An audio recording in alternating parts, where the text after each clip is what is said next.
So, green flag is going to come in the air, and away we go.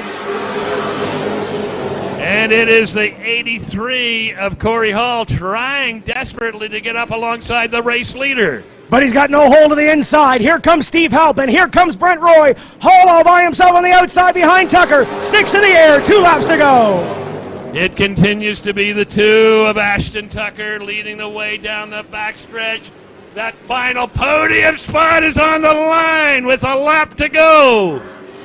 Brent Roy to the inside of Steve Halpin, but up in front, it's all Ashton Tucker. Brent Roy slideways through the turn. He's going to lose his spot. And here comes Ashton Tucker. He's going to make it 2 big ones in a row. Tucker will win it. Corey Hall second. Steve Halpin third. Nicholas Noggle and Brent Roy rounding out the top 5. Brent Roy sideways down there in turn 1 and 2 that time. And how about Ashton Tucker, winner of the McLaughlin Roof Trusses 250 back on Speed Weekend, comes out for the first race of this year and is going to the Riverview Ford Lincoln Victory Lane.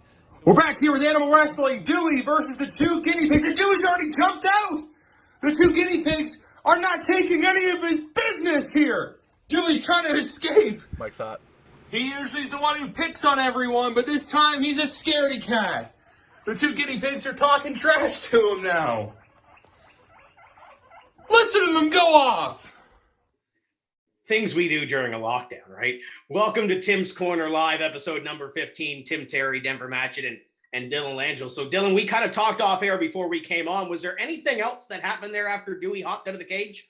Oh my gosh, like there was a fire and then the cops were called here. I mean, things got pretty crazy when the cameras were turned off. So we may have to sneak a camera in for next time, but that's how I'm staying sane in this lockdown here in Nova Scotia. I'm not doing very well. At least you're finding a way to be entertained though, right? Yeah, I mean, from him scratching stuff and knocking stuff over and then assaulting my girlfriend's class pets, yeah, things are pretty lively here in the spare bedroom studio. Well, we're going to have something to watch this weekend. We'll get to that in just a moment, Dylan. But Denver, we just came off the Riverview Ford Lincoln highlights, last couple laps from last year's season opener. Ashton Tucker taking away the victory, big pro stock race. We're going to talk to 2 of the best pro stock drivers in the province of New Brunswick, and Dave Obelinas and Ashton Tucker here in just a moment. But you get to go do some racing this weekend at 2 different racetracks. How excited are you? I am thrilled, Tim. It's been a long winter, and this is what you wait all winter for. This is what you work all winter for, and it's all building up to this. It's a double header, a double whammy.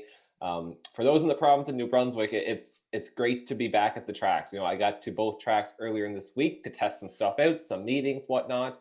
And both facilities are looking great. The entry lists are shaping up phenomenally, and as long as the weather cooperates, it looks like we're going to kick off the 2021 season in style, which is so nice to say. Yeah, whatever. If you're just joining us, we mentioned those 2 drivers we're also gonna have John O'Shea later on tonight, one of the iconic voices on the North Shore when it comes to not only racing but also throughout on 99.3 The River. So I'm excited for that. We've got all kinds of stuff to be excited for, and Dylan, even though we're not at the racetrack, We will get to see a little bit of racing this weekend, and I don't mean from Dover, which is always exciting. I love the Monster Mile. Hey, I'm a minority owner of Dover Motor Speedway, actually, so I got a little investment in there. How?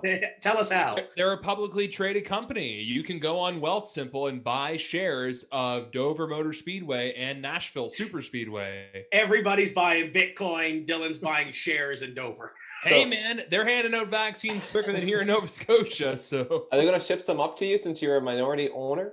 I hope so. I mean, They better. dang it, I'm spending my hard-earned money, my $2.50 Canadian. Is that all it is? Yeah, it's cheap. Oh, It's been going okay. up though. It's been getting me a decent return here though. It's probably going to go up after the great racing here this weekend, I'm sure. Anyway, but we've got a couple of announcements and a couple of housekeeping notes to take care of off the start of this one. Roll with the first one. This one's not new. Kings County Performance, Larry Somerville, Jessica Somerville are our official decal provider here this season on Tim's Corner. And they will be, well, Larry will be at Speedway 660 on the weekend. So if you're rolling through tech on Sunday at Speedway 660, you'll be able to grab your 10th anniversary Tim's Corner Motorsports decal to put on your race car.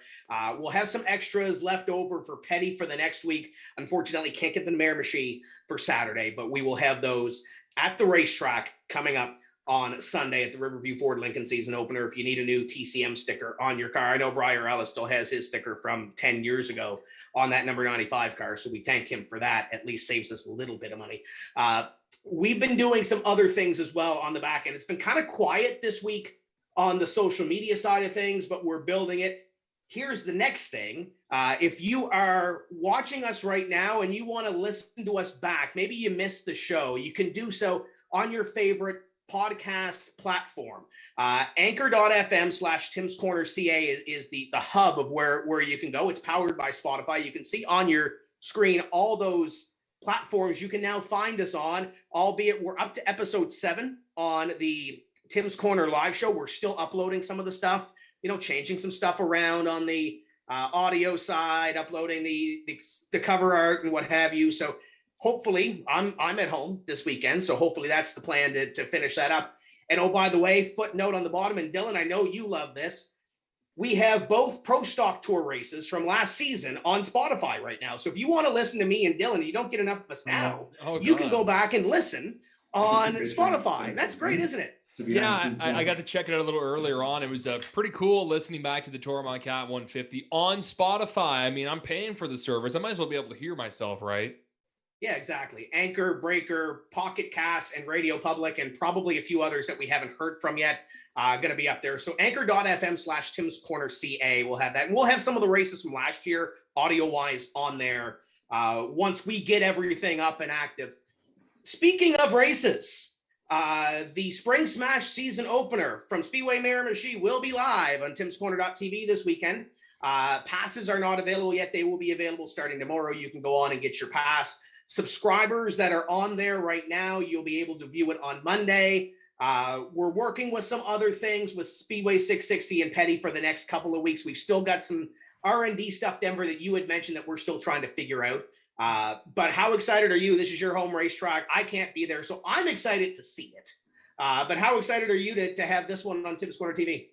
Tim, I'm thrilled. We started last year. We had 3 of our events live for the fans to watch it, whether you couldn't make it to the track, whether you weren't comfortable, or whether you were prevented from going by border closures. And I mean, that's obviously the case right now for people like yourself. We have a lot of fans from all over Atlantic Canada that just can't be here. So it's a great opportunity for them to be able to tune in. We kind of, like you said, we've been testing some stuff and fingers crossed it's going to work. Everything's seeming to go good. So, it's going to be a great show. So if you can't make it to the track, or you're stuck at home, locked down, doing nothing, tune in, catch some racing action, and hopefully it won't be long before everyone's at the track in person. And note the start time on that, 1:35 Atlantic. It shows on the Tim's Corner TV website is 2. You guys are doing essentially a banquet from what you guys didn't get to do last year, because your banquet was literally on the other end of the bubble bursting, right? Absolutely, Tim. Our banquet was scheduled for like the 27th of November, and on the 25th, the bubble burst. So we didn't get the banquet in. We tried a couple times. It just didn't work out. So we got some awards to hand out. So for the drivers, the guys and gals that are in the province of New Brunswick and will be at the track Saturday, we will do small little presentation on the front stretch. Nothing too big, but recognize their accomplishments from the 2020 season, where we were one of the few to actually crown points champions. So that'll be pretty special for them to get their awards from the first COVID season. And live audio wise, we're still playing with some stuff, obviously, with technology being different. All the technology that we used last year is sitting in my office right now in Halifax. I can't move it to New Brunswick. And if we need it for a race in Nova Scotia, we can't easily bring it back. So that's why we're working on some stuff. And I already had the question asked about Speedway 660 on Sunday for audio. There's no internet right now in the tower. They're still trying to put things together in that tower, and internet is right now not one of those things that is currently in the tower. So we will cross that bridge when we get there on Sunday. We will let you know. But speaking of Sunday, let's bring in our first guest, driver of the number 48, Pro Stock, 6-time Speedway 660 champion, former 250 champion. What haven't you won at Speedway 660, Dave? Well, I think I have won just about every big race that we've had up there. There's a few that I would have liked to have won a few more times. We were looking the other night, and I have won the best of the best. I've won it 11 times. So that was pretty cool to see that stat the other night.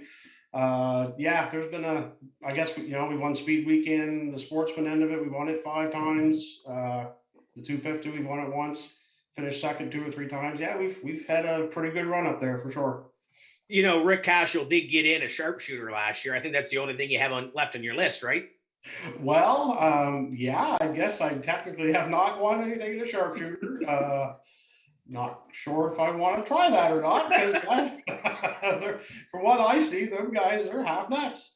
They are crazy, and I think Rick can probably maybe talk you out of it. It was an experience, I think, for him for sure. But welcome in. We are live and interactive here this evening with Dave Obolina. So if you have a question, a comment, anything of the like, be sure to drop it down below, and Mr. Langell will get to it here this evening. So I guess the first question is, are you ready for Sunday?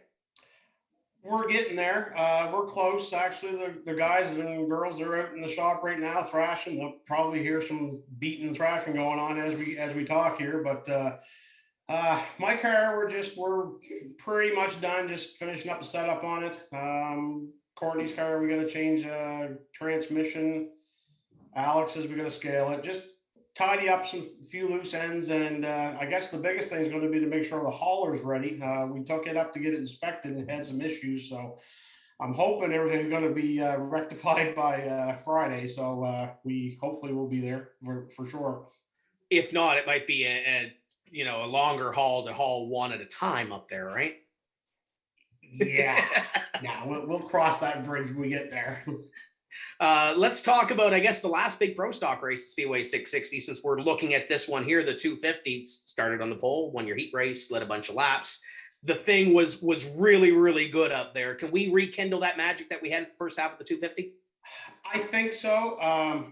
Driver had a brain fart leading the race, spun out a lap car. I don't know what happened. Anyway, it went downhill bad from there and just couldn't get back to where we needed to. And we did get back to where we needed to be with 75 to go. Got into another little tussle, and we just couldn't recover from it. The tires were done. I think we had a pretty good shot at it. I mean, the car was quick. I don't know. We'll see what happens. We had a pretty big wreck last year in Petty at the end of the season in the Mike Stevens race. So I think we got it all back together and back straight. So time will tell. We'll get up there Saturday and get some laps on it and see what we can come up with. And hopefully I get the feel that I want, and we'll go from there. We had a different mindset at the 250 last year with the borders being closed to the drivers from Maine, the drivers from, Ontario, anybody that wanted to trickle down. Now we have the borders closed to everybody around New Brunswick. But you've got a pretty stout field coming up this weekend. Ashton Tucker seems to win everything that he get his hands on there. You've got Lonnie Somerville. You've got the Tucker boys. You got Kevin Moore. List goes on and on. Chris Duncan's going to be there. Ryan Messer. How do you attack this one being maybe a shorter field, but the competition still being there? We actually looked at that a little earlier the other night, and there's going to be, even though it's going to be a smaller field than normal, the quality of the field is going to be pretty high. And it's it's definitely not going to be a walk in the park for anything as far as people think it might be, because I mean, there's going to be some competition out there. So, you know what? It's the first race of the season. Get the cobweb blowed off, make sure everything's kind of working back to where it needs to be, and gain a little momentum to head to Petty down the road in a couple of weeks and kind of go from there. So for a driver with your experience, it's been a long winter. How long does it take to knock the rust off and get back into a rhythm? Well, it's at 660, it's not as bad because we're so used to being there anyway. Normally, half a dozen to a dozen laps into first practice at 660, and I'm back to where I'm comfortable, to where I need to be. I'm sure as long as the car is right, we'll be fine. It's a little tougher when you go to other places just because you haven't been there for a while. But I mean, you know what? It is what it is, and it's like you say, it's not my first rodeo, so we'll knock the rust off pretty quick. And I'm sure Lonnie and them guys will all do the same, and it'll be a fun deal. Now I'm going to bring Dylan in here in just a moment, but you talked about new places you haven't been in a while. The last time we saw you race was at a racetrack in Cape Breton at Sydney Speedway. How was that experience for you? Because it's different than 660. It's different than Petty Raceway. It reminds Craig Ward of a Riverglade. What was your first experience up there, at least in a while?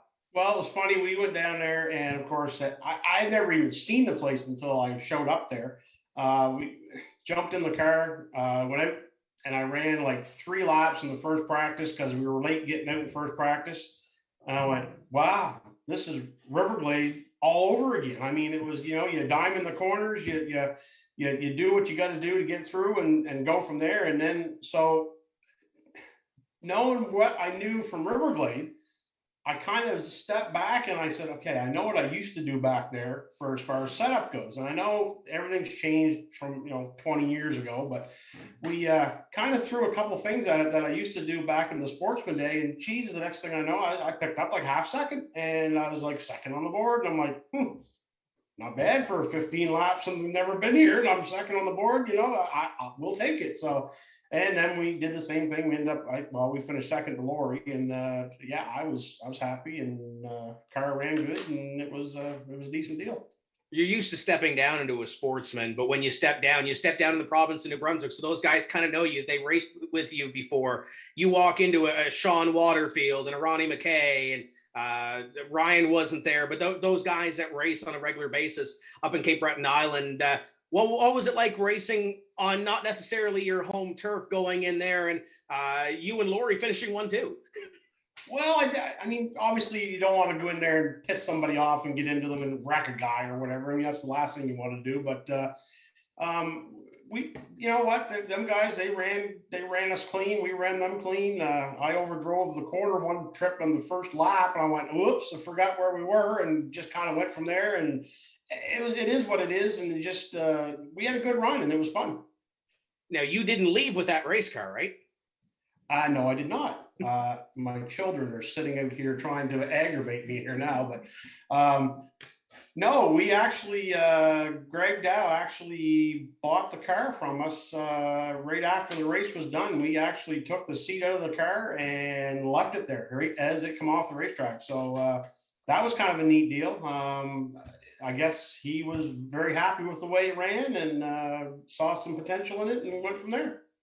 And I can tell you, Greg sent me some pictures this week. I can't let the cat out of the bag, but it has a different number on it, and it's not one of his kids' numbers. We'll get to that, I'm sure, next week. I don't want to let the cat out of the bag because I don't think Greg has told a whole lot of people either. But now, do you have another Sportsman car sitting there? What's the plan there? Are we going to see you back in the late model? I do not right now. I've actually been talking with the guy that bought my other car, my Johnson car that we were doing all the winning with at 660. He's in Maine, and of course with COVID and everything, he can't get to the border to come across to race it at 660. He was talking the other day, and he wants me to come back down and get the car and bring it back up and run some races with it. I don't know if we can make that happen. I don't know. Time will tell. But I mean, I know what it is. It's a good hot rod, and that would be a pretty awesome thing to piss my children off with. Is it so they're aggravating? Is that a little dig at them? Absolutely. We are live and interactive here this evening. Be sure to drop us a question or a comment. Dylan Langell, how busy are you on social tonight?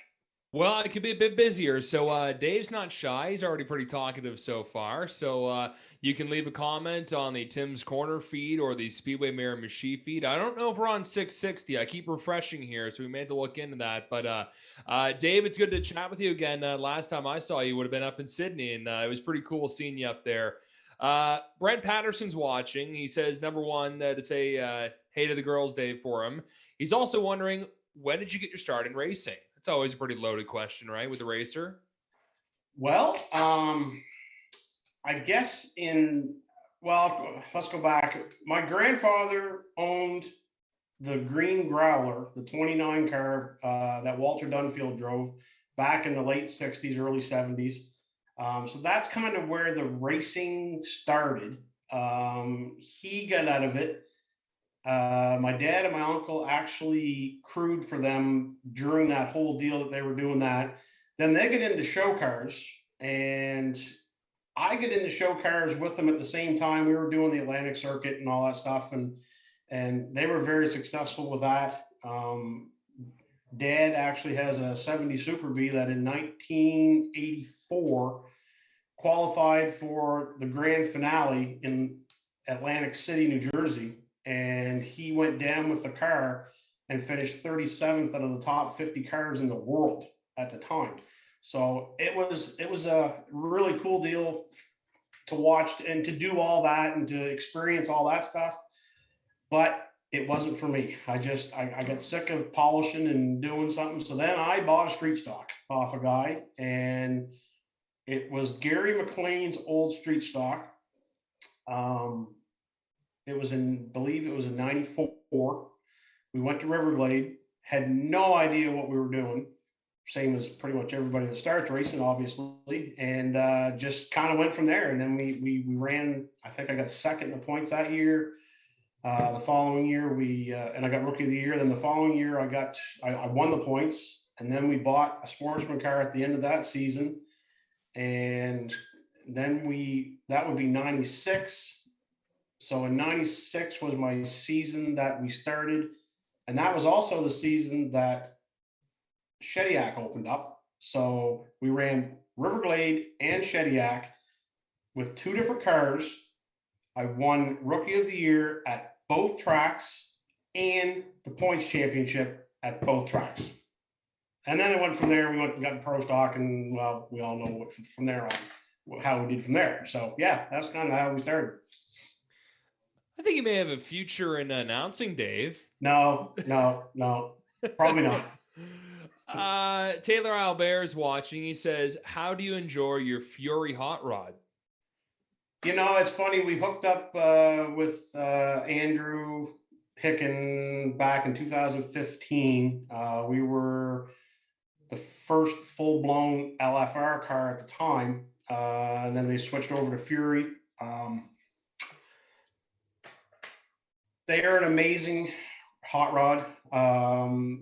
It's the most adjustable car that I have ever been able to feel. I've had everything. I've had Hamkeys, Port Cities, left-handers, Pathfinders. I've had just about everything you can imagine. And this thing that I got is just unbelievable. When you make an adjustment on these cars, they respond the way they're supposed to. And I guess that's the easiest way to explain it. So far, I'm very happy with them, I guess. So I don't know. I guess that would be a plug for Fury. Brett Suggs is watching, and if anyone's familiar with TCM and iRacing, dude, one about everything you can do here with the iRacing on TCM. He's wondering, Dave, out of all your big wins and everything you've accomplished, what would you say is at the top of your list for your accomplishments in racing?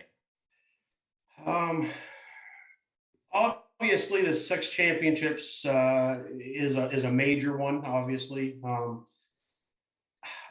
probably one of my most favorable ones, or one that really sticks out in my mind. Back in, I think it was 2006, we went down to Michigan and drove for Johnny Benson in his Outlaw Super Late Model at Berlin Speedway. And that was the coolest thing that I have done yet to this day. I mean, we went down there and they treated us like rock stars. I mean, they I don't know if they thought that New Brunswick was all of Canada or what, but I mean, they couldn't believe that a Canadian was coming down to run with them guys. And I was running with Tim Steele, Randy Sweet, Joe Bush, like all these guys. It was amazing, these guys that we were running with. And so we had gone out and practiced a day before just to get used to the car. Of course, Johnny had no issues about sparing expense when we come to tires. Like, I mean, we were throwing new tires on it to go practice, and I'm like, holy, wow, this is nuts. Like, I mean, we're happy to have a new set of tires to go race with, let alone go practice with. So we go out, and he started, and he said, okay, you're doing good. He said, but we're going to go out, and you're going to qualify on stickers, and you're going to have to pick it up about 3/10, or you're not going to make the show. And I don't want to use a provisional for this race car. And I'm like, okay, well, now there's some pressure. He said, you got to get it down into turn 1 a lot harder than you're going. Don't back at the fence, but get it in the corner. Okay. So I go out and I run the first lap the way I normally would, and, just let off and do your thing. I go down into the corner on the second lap, and all I did was burp the throttle and hit the brake pedal, and that thing shot down in there, turned, and come down the back straight. I went, wow, that was pretty amazing. Like, I had no idea we had that much grip. Anyway, come back around, come into the pits. He comes over. He's already changed out of his pants or his suit, and he's just in his normal pants or shirt and stuff. He comes over and he says, well, you didn't pick up 3/10. I'm like, how in the did I not pick up 3/10? I mean, I drove that thing in the corner and wide open and never lifted. Like, what are you talking about? He said, yeah, you picked up 5/10 and you qualified me. I'm like, perfect. So we ended up starting pole in that race, and they don't run radios and they don't run mirrors. So you can imagine, here I'm used to all that stuff. And I'm going down here, driving into turn 1 in this thing with no mirrors, no radios, have no idea what I'm doing. And one guy got by us, and I settled in behind him, and I followed him for, I don't know, 125 laps. And one other guy passed us, and we ended up finishing 3rd for the race. And it was a really cool, neat experience. I definitely will never forget it. It was definitely the highlight of my deal for sure.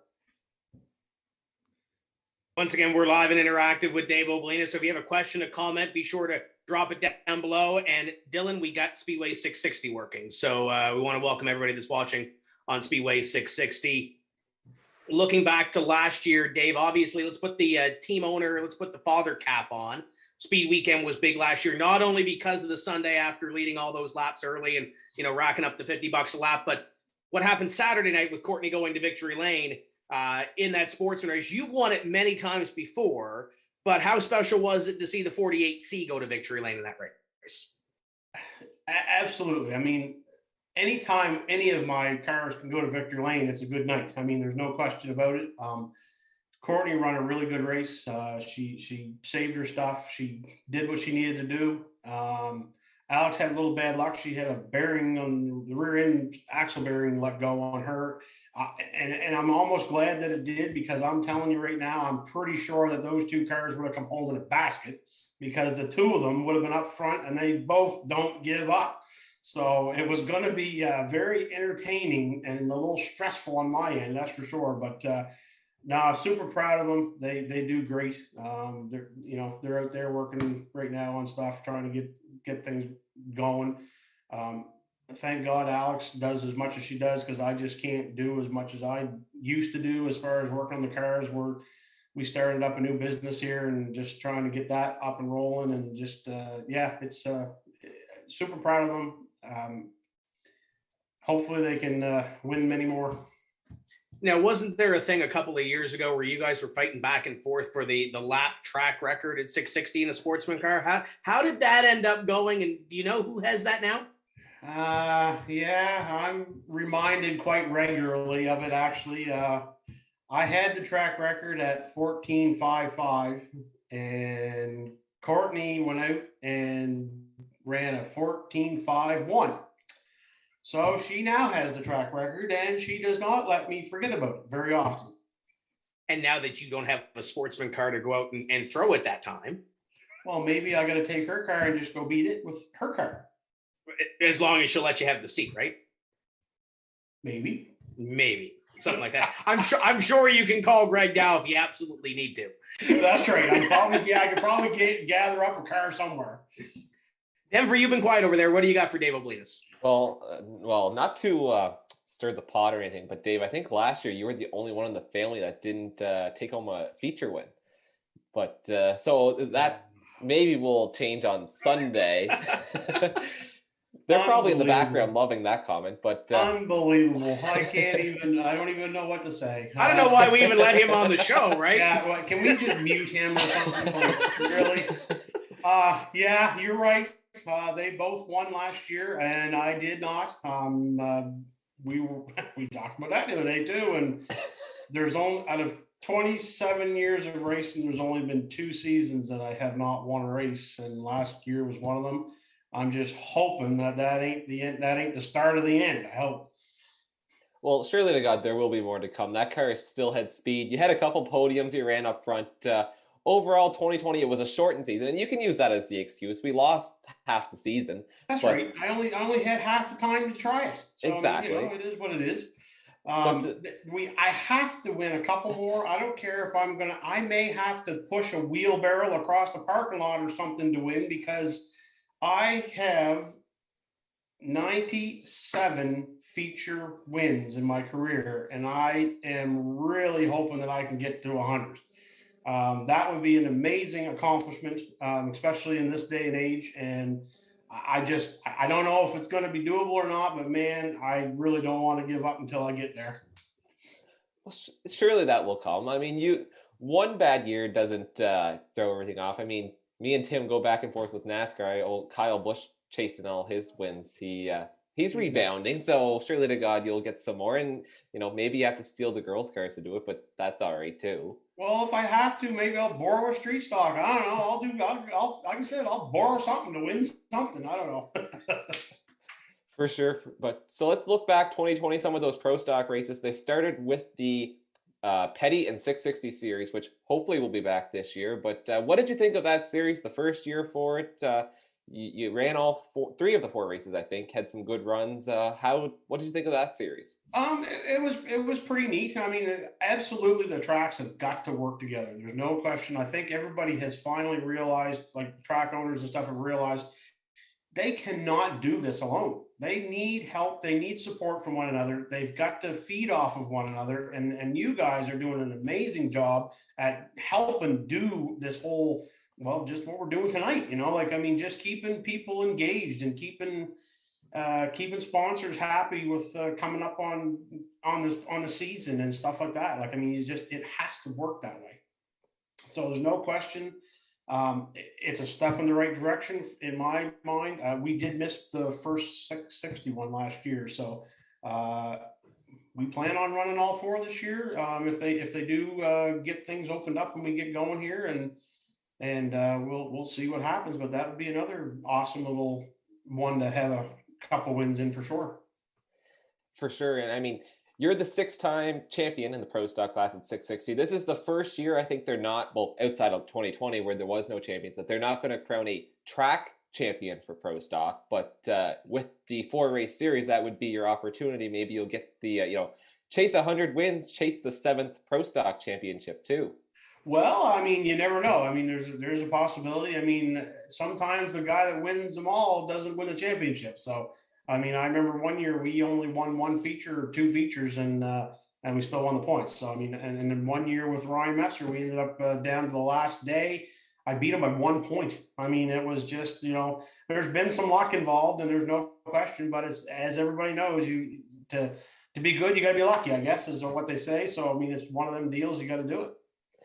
You have six, what was it, a streak of about 3 in a row there at one point from like 2012 to 2014 or something crazy where you were just unbeatable at Speedway 660? Yeah, we had a 3 years in a row that we won the points, and we racked up a pile of wins and stuff that year, those few years, and even the sportsman also. I mean, I think the sportsman car, there was at one point I think I had won 11 out of 15 big races like over a 5 year period, and it was.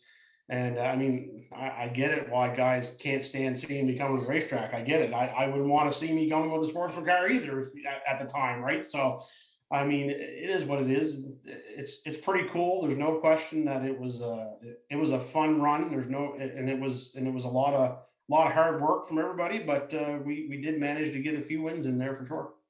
And that was about the same time, and correct me if I'm wrong, but there was about, what, 7 cars out of your shop? A couple pro stock, a couple sportsmen, a street stock, a couple bandoleros, everything in between pretty much? Yeah, I just about died.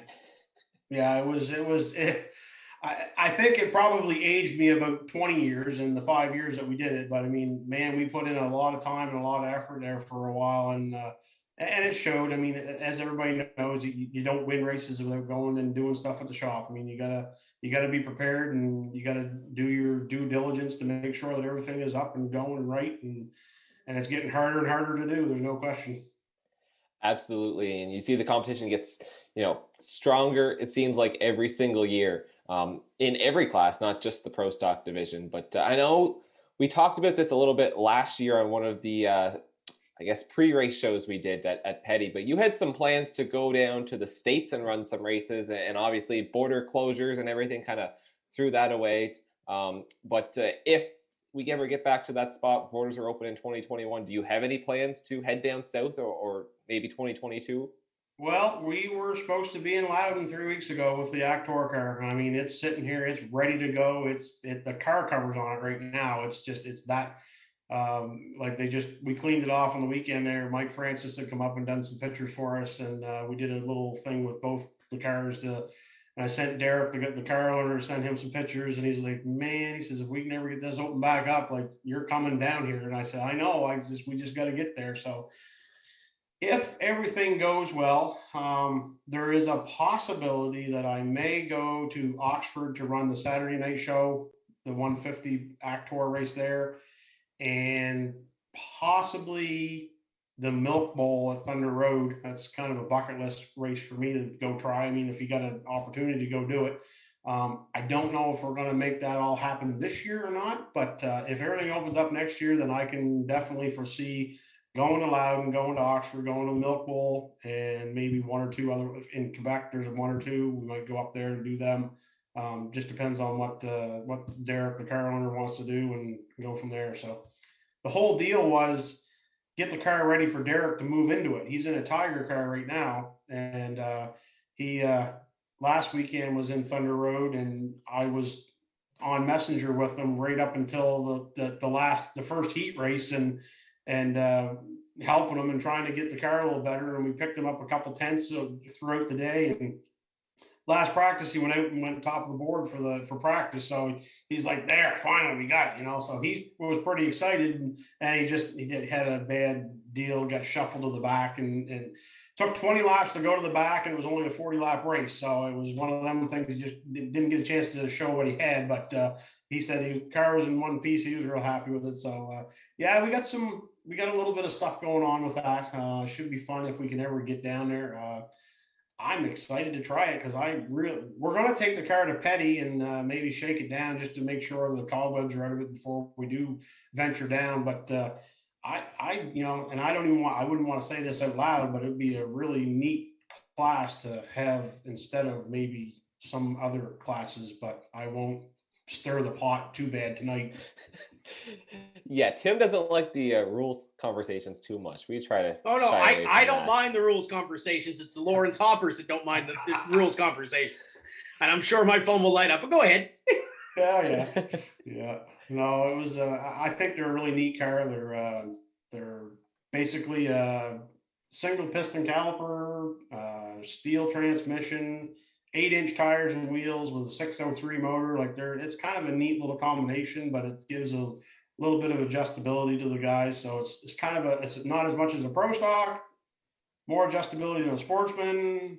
You know, it could possibly be something down the road that maybe something should be looked at, because again, I am not the rules makers. I don't want to get involved with doing any of that stuff. I just it'd just be a neat little class to have here. And I know we can't add classes because we don't have the people. We're demographically challenged as far as that goes. So that would never happen. But you'd have to completely restructure the whole racing deal, and that's not going to happen. So, but it'd still be a neat little thing to have. It's always kind of nice to take a look at it, though, right? Oh yeah, you never know. Denver, go ahead. I was going to say, Dylan must be having fun. He must have a lot of comments coming in. I think now that 660 is live, Dylan, I think you got your work cut out for you. Yeah, it's starting to get a bit lively here, so we'll dive right into it. Dave, Tony Wright's wondering, who's your favorite driver to race against, and who would you have a rivalry with? So I guess 2 questions there. Who's your favorite, and maybe who's someone you just maybe don't get along with on the track, but you race good against them? You know what? I really don't. I'll tell you one guy that I really, really enjoy racing against, and that's John Fleming, believe it or not. John and I have run a million laps together. I know we have. And it doesn't matter if we're both junk or both good. Like we can run side by side for lap after lap after lap after lap after lap and never put a wheel mark on one another. It's crazy how I always had fun racing with John. He was a blast to really tease at the start of the race because he always gets sick. So you know, Johnny, you go all right? You gonna throw up? Like, you know, you don't look so good. So he run back and go throw up, and then he'd go back again. But geez, I don't know. As far as rivalries go, we really don't have a whole lot of rivalries. I mean, we've had some issues with a few guys over the years, but I can't really say that we've had a rivalry. And everybody thinks that Lonnie and I hate one another, but that is about the farthest thing from the truth than anybody that as him and I can contest. I mean, it's just everybody thinks that we hate one another. Yeah, when we first started, we wrecked one another a few times or whatever, but geez, that was 20 years ago. I mean, that was no big deal. I mean, now we've just got enough respect for one another that, you know, if he's faster, move over and let him go. And if I'm faster, he moves over and lets me go. It's not so, yeah, I guess if it was going to be a rivalry, I guess maybe Lonnie was at one time, but it is not anymore. I don't know. Maybe there's a bunch of people that don't like me, but they don't tell me. Jesse Leclerc is wondering, and he races at Oysterbed. Have you raced at Oysterbed? And if you have, what are your thoughts on the track? I love that place. I have raced there numerous times with the Pro Stock. I remember one night Chris Hughes and I were going to finish 1 and 2, and I think we might have almost wrecked one another on the pace lap coming to green by scuffing the tires off. One night we were, warming the tires up with 20 laps to go. He was leading and I was second, or vice versa. I can't remember now. Anyway, we both turned in and wham, and totally destroyed both of our cars. I mean, like it's crazy. But I've had really, really good runs there. I mean, I turn 1 and 2 is just like Riverglade, and turn 3 and 4 is kind of like Andy Ganesh. I mean, it's a cool little track. I love that place.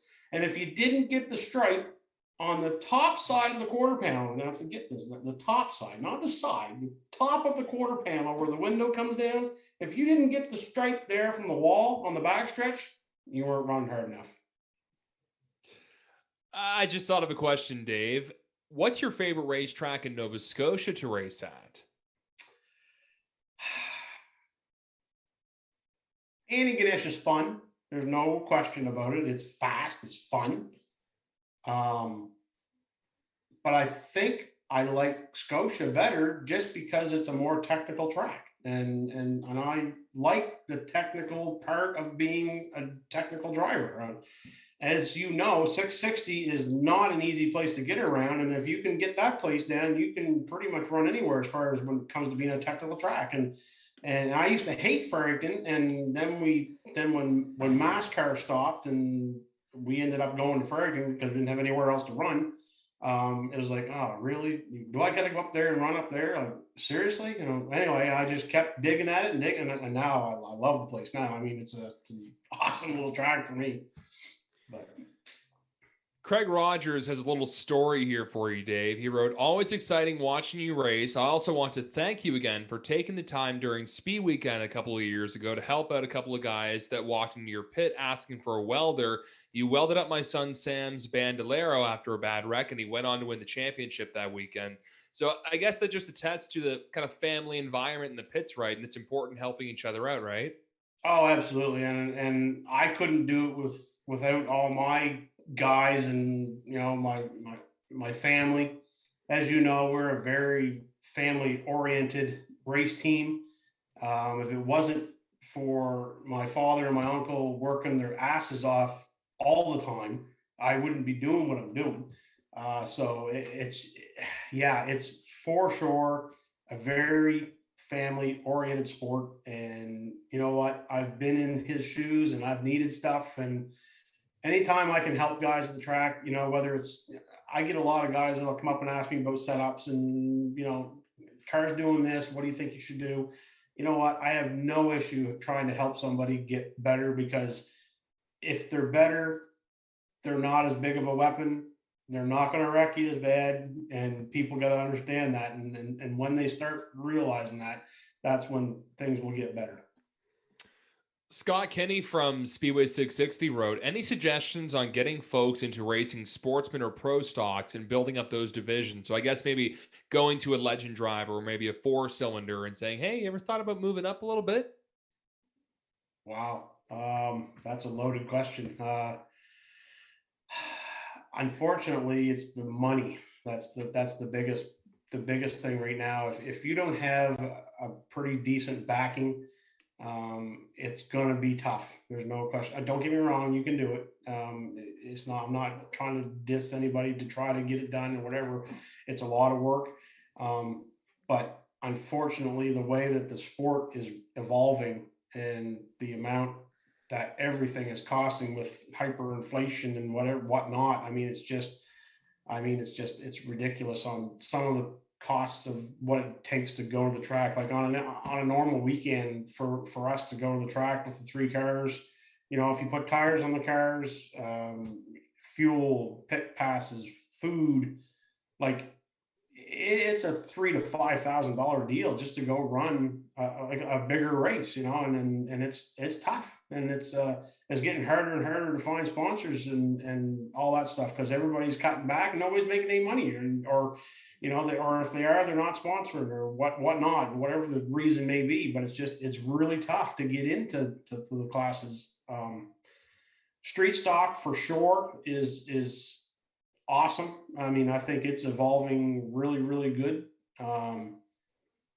It's a really good way to, obviously a 4-cylinder is the way to go to get started. To get your feet wet, but if you can jump up, don't go from a 4-cylinder to a pro stock. It ain't going to work. You're not going to be there after 2 years. I'll guarantee it, because you just can't do it. So take your time, come up through the ranks the way you're supposed to, or the way that you should, and go that. And I'll use, Frank Fraser told me when I was bringing the girls up through from bandos, he said, what are you going to do with the girls next year? I said, well, I might put Alex in sportsman car. He says, what in the hell would you do that for? Well, what do you mean? He says, put her in a street stock. I don't know. They beat and thrash, and they're, because at the time back, 10 years ago, they were a little, Rick Cashall and Smoking Joe and them guys were a little crazy sometimes. So you had to, he said, yeah, but here's the thing. He said, you get into a little scuffle. He said, on a sportsman car, you have to spend $200 to put a new fender on it. You get in the scuffle with the street stock, you take the hammer and beat it out. Point taken.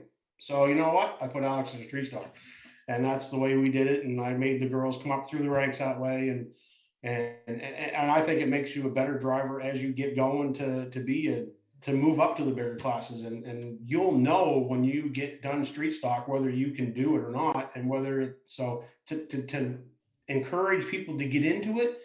Yes, I encourage people to get into racing, but you've got to start and walk before you run. It's the same old deal that way. If you can make it through street stock and enjoy it and do well and all that stuff, you know what? Absolutely. The next step is to move up into a sportsman car. And the same with a sportsman car. Once you get into a sportsman car and you've done well and you can do it, you know what? The next step is pro stock. Get her done. If you can think you can do it, do it. I want to ask, you mentioned Halifax. You had a podium there a couple of years ago. You've been trying to get that race win in Antigonish. Is there something big on that bucket list that you want to check off before you hang the hat up on the pro stock side and call it a day? Well, absolutely. The 3 race deal for all 3 250s would be the ultimate thing to do. Basically, I basically finished second at the other 2. In a nutshell, I don't know if I'll ever have the opportunity to get back down there to do it. Just because of the fact that I am getting older and it is getting harder to get sponsors, and it's getting my father's 73 years old and he's got to retire at some point here and go from there. So I have to start looking at winding my career down because of the fact of the money situation. I don't have the money to do it.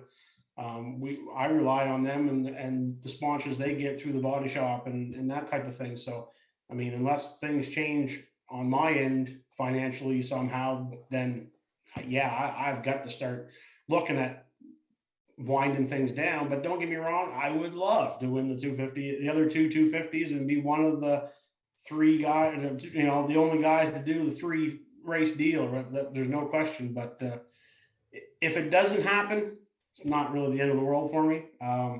I've pretty much, like you said earlier, I've pretty much won every major event in New Brunswick that has ever been run. I've won the International. I've won the Miramichi 100 lappers up there. I've done the 660 stuff. I've done, there's not really a whole lot that I haven't won.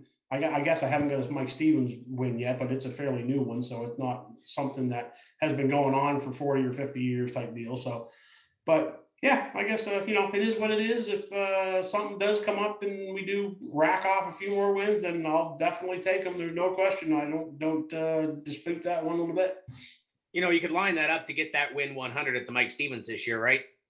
Well, you know what? That would be awesome. That would be really, really awesome for sure. I'm going to get Paul a little bit busy here. You mentioned Mike a little bit earlier. I want to talk about the paint schemes for this year because they look absolutely sharp. I know Mike's got some shots here we're going to show. Nick Huff did a great job.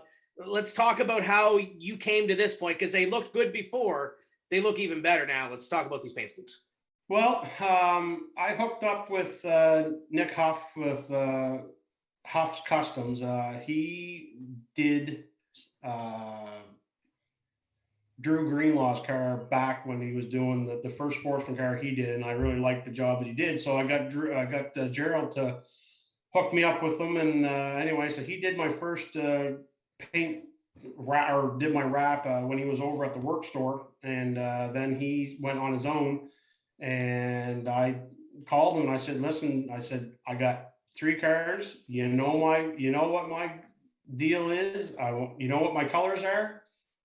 Make me 3 wraps. Anyway, he sent me one. I'm like, yep. And he sent me the next one. Yep. And he sent me the next one. Yep. And I didn't have to change nothing. It was crazy. He just did those 3 and they look amazing. Extremely excited about it. And then I say Mike took some awesome pictures of the things the other day. So we got some really good shots for some hero cards and all that stuff. And they are flashy, and it's definitely going to be the best looking fleet that I've had to date for sure. They all look great. Courtney's is great with all the little, I think Kyle McKinnon would call them doohickeys up the side of the race car. Yeah, exactly. They look great. Now, Dylan, Dave just mentioned Drew Greenlaw. I know Drew was watching. He dropped us a comment. Can you grab that for us here and give that a little read? Oh, yeah. So, Dave, Drew wrote, I'd swap your ACT car for my Sportsman just so I could get some racing in, Dave. You can take a crack at getting your lap record back. Ooh, well, we might have to do a little thinking on that one. Does he have to talk to Gerald about that though? I'm pretty sure it's probably Gerald that's doing the talking right now. We've got a couple of more minutes with Dave. Drop us a comment, drop us a question. We're live on the Speedway 660 Facebook page, Speedway Miramichi, and of course, over on the Tim's Corner Motorsports page. So, peer in the crystal ball. You're looking for those wins to get to 100 for 2021. What do you have circled on your radar to do this year? Races to get to. Let's look forward. Well, we're going to do, as far as I know, we're going to do the ones in Petty that are not the tour stuff right now, and the 660 stuff, probably do that. And again, if the border does open up down the road and things clear up and we're able to travel, well, there's a possibility. Like I said, we may end up running a couple down the States with that act car, and that's pretty much going to be my season for sure. Denver, what do you got over there? Because I know your wheels are still turning. Okay, well, we have a little bit of time left, Dave. I want to throw back to some of your wins. So first, your 250 win in 2002. Now, from my understanding, and I wasn't there that night, I was too young. But my understanding that night was a bit of a controversial night, but not for anything you did, more so for what was going on behind you. What do you remember from your 250 win at what was New Brunswick International Speedway? I remember it was late in the race, and the guys were just, the restarts were horrendous. They were starting coming out of turn 2, and I'm like, wow, so anyway, we had like, I don't know, 72 cautions I think we had, and it was just one of those nights that nobody could get any flow going. And it was late in the race. I think there was probably 25 laps to go. We had a restart, and like I said, they were playing around with the starts, and they were doing stuff. And I don't even remember who or where I was starting, but anyway, I just remember I went and I crossed the line coming across first, and I'm like, oh, they're going to throw a caution. I mean, I know they are, and they didn't. And I'm thinking, well, that was interesting. So, come to find out, they were so pissed off that there was so many cautions that they didn't even bother getting ready to throw the flag or whatever for the jump on the start, I guess, or whatever you want to call it. But oh my God, there was a ton of guys that were just destroying one another, just out to destroy one another, and it was horrendous. And that was the only thing I can remember, to be honest with you. So the next one I want to throw at you, your first international win, I think that was 1996. And that, correct me if I'm wrong, either would have been like your first or second year running in the sportsman class. I actually bought the car. Actually, it was another Gary McLean car, to be honest with you. It used to be, I think it was a Donald Collette car, and then Gary bought it. And then I bought it from Gary on a Tuesday night. Changed and if everybody knows who Gary McLean was, he used to run the 43 car. Well, my number in street stock was 28, and because I, at the time, was an Ernie Irvin fan. So we got there and we couldn't run 28 because Jim McPherson had the 28 number. So we took the 43 and made the 3 into an 8 because it was the easiest way to change the number. And that's how I ended up with 48. But so we took the car, we bought the car on Tuesday night. I practiced it on Thursday night and won the international on Sunday with it in my first race with the car. I mean, it was Dave Mullins and I had an epic battle. And I remember, I think he won the first one and I was second. And then I ended up winning the second half and he was second. And I beat him by 1 point or 3 points or something. I mean, it was definitely an epic battle. It was for sure one of the craziest things I'd ever done up to that point, because of the fact that we'd never even been in a sportsman car until then, and then win the first race. It was pretty cool. And not just your first race, like the international is a pretty big deal, and you did it a second time. And when you won it the second time, it was at Petty International Raceway this time. The first year they resurrected it. What did that win mean to you?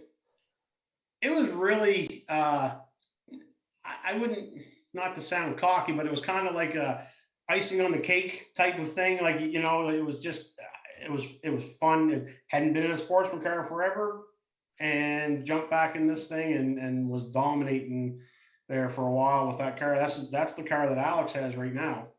So it was pretty cool.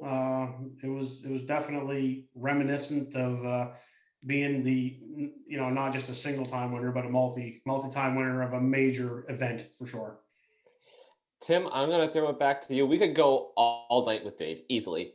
So many stories, but we got 2 more guests to come up still. We do, but Dave, you talked to me earlier about being technology savvy. Ashton Tucker is right up there, and we're trying to get him connected. So that's about where we. So you are ahead of Ashton. Oh, I'm beating him right now. Already this weekend, you are ahead of him. Perfect. So First on the show, better with technology. It's a good start, Dave. I got more stories. I know I got more stories. We might have to tell them. Dylan, we'll do last call on social right now. So if you have any questions, comments for Dave, drop them below. Dylan, what do you got over there? I just came up with one as well. And because, Dave, a few people are commenting, complimenting yourself and Alex and Courtney for what you do on the track. But how special is it as a father to get to race side by side with both your daughters? We see a lot of father-son stuff in hockey and sports and racing, but we don't see father-daughter too often. How special is that? You know, I seen a picture here not too long ago. We were in Petty and we had all 3 cars, and it was like, I think we were running like 2nd, 3rd, and 4th or something in the picture. I think it might have been John O'Shea's, one of his pictures at the time. And, you know, it's pretty cool to go out there and to see them do as well as they do. I mean, don't get me wrong. Everybody knows they've got good stuff and, you know, and all that, but they've become amazing drivers. I mean, you couldn't find 2 totally different drivers than those 2. They jump in one another's car, can't stand it. Like Alex will jump in Courtney's car. I don't know how she drives that thing. It's way too loose. And then Courtney will jump in Alex's. This thing's pushing like a dump truck. You know, like just, it's crazy how they will not. They're totally different race car drivers, and they come out of the same shop, and they're both within like a half a tenth of one another all the time, everywhere they go. Like, I just don't understand how their setups aren't even close. They can't drive one of those cars, but it is really, really fun to play with them. And like I said, I get more enjoyment out of aggravating them more than anything, just because of the fact that whenever they hear that I'm coming, they're like, "Really? You got to come to this race too?" I'm like, "Well, yes, I do. You know, like, why can't I go with it? You know, like, you know, it's fun. I enjoy it. It's definitely something that I'm very proud of, and glad that they got to do it with us." Has there ever been a moment where you're going into a turn and one of the daughters is in front of you and you think, should I lay a little bumper here? Or is it my equipment, I probably shouldn't hit it too hard? Oh, no. Let's just reverse that a little bit. We'll go back to Speed Weekend 2019 or 18, the 7,500 to win. That's all I remember. I'm leading. Alex is second. I drive down in the corner, my normal deal. The next thing I know, she's got the back end jacked up, got me completely sideways. And I'm like, who the hell just hit me? And she comes on the radio. Oh, that was me. I'm like, great. I said, not only did we just about destroy both cars, but we're both going to the back. So much for the 7,500. Anyway, I managed to save it, and we've had quite a few laughs about that one, and we've got a picture of them. We're going to get it blown up and put it on the wall. And she's got me. I'm telling you, man, she had me jacked up sideways, and she was looking at the number on my door. And I'm like, wow, that was definitely not what I was expecting, but it's fun. I followed her one night in Petty. I think it was might have been the Caleb Nunn race that she won. I followed her for 75 laps, and they were all like, "Oh, you let her win, blah, blah, blah." I'm like, no, I did not. I drove the guts out of that thing, and every time I got close to her, the car got tight, and I couldn't get the run on her. And they were forever. I had people telling me, "Oh, yeah, you let her win." I'm like, no, she kicked my ass that night, and it was just one of them deals. And So they've both beat me. I don't enjoy it. I don't plan on letting it happen as much as I did. So if I ever get a sportsman car again, I will make sure that it's good. Sean Pierce is wondering, and he's a guy who's stepping out of the pro stocks and going to sportsman. What do you think of the evolution of the pro stock in the Maritimes? Again, it's the money thing. I think there's a lot of things that we've unfortunately gone too far to bring back now. I don't know how you can reel it. Once you let something out of the bag, it's hard to reel it back in. And I get that. And the things with the bumps and the technology with the stuff and just everything. It seems like everything costs so damn much money right now that it's unfortunate, and it's going to push a lot of smaller guys out of the sport. And I mean, I know a lot of people look at us and don't think we're a small team, but we're not a small team, but we are a small funded team. And I'll tell you, we do what we have to do to do as well as we do. And it's getting harder and harder. And I hope it slows down and it doesn't evolve much more. I mean, we can't afford it. I mean, $100,000 pro stocks is not what we need. We do not need $100,000 pro stocks. The racing is no different with a $40,000 pro stock than it is now with a $100,000 pro stock. So, other than the fact that it costs more to fix it when you wreck it, other than that, I don't know. They're fast. They're faster, but are they faster? I mean, time wise, I don't know if we're any faster than we were 10 years ago. We might be a couple tenths quicker, but nothing super quick. I mean, I remember in Petty back when Scott Fraser was running, when we were up there, we turned like a 13.5 one night up there, and we're like, holy shit, like we're on top of the world here. And then now I don't know, last year we only ran a 13.7 or something, or 13.6 for the Mike Stevens for time trials. So I mean, I don't know if we've really evolved any. We've just cost ourselves a bunch more money. So yeah, I don't know what to tell you. Well, let's say you become the boss of pro stock racing in the Maritimes, hypothetically, and you can dial back something. What would you dial back to make it more cost effective? Man, I don't know. That's $1 million question, and I really can't answer that, because I mean, I enjoy getting new stuff just like everybody else does. Don't get me wrong. I mean, I think that you've got to let the pro stock guys do stuff to be innovative, but man, I don't know. I really, as much as I'd love to be able to tell you need to do this and this, I don't know what it is that you can tell them. Now, we do have Ashton Tucker finally waiting in the wing, so he hit the right button to get on the call. Dave, before we let you go, you mentioned those marketing partners are so important to a race team. Who do you have on your car? Who's on the team, and who do you want to thank for getting these cars prepared and ready for Sunday? Well, I mean, I've had my guys that have been with us forever. We've got Corey Lund, Robert Collier, Rodney. We got Dawson's helping a lot more this year. The girls, of course, help. I mean, everybody that keeps coming every week to help us. That's our normal guys that we have. But as you know, some of my guys are getting older, and we can't.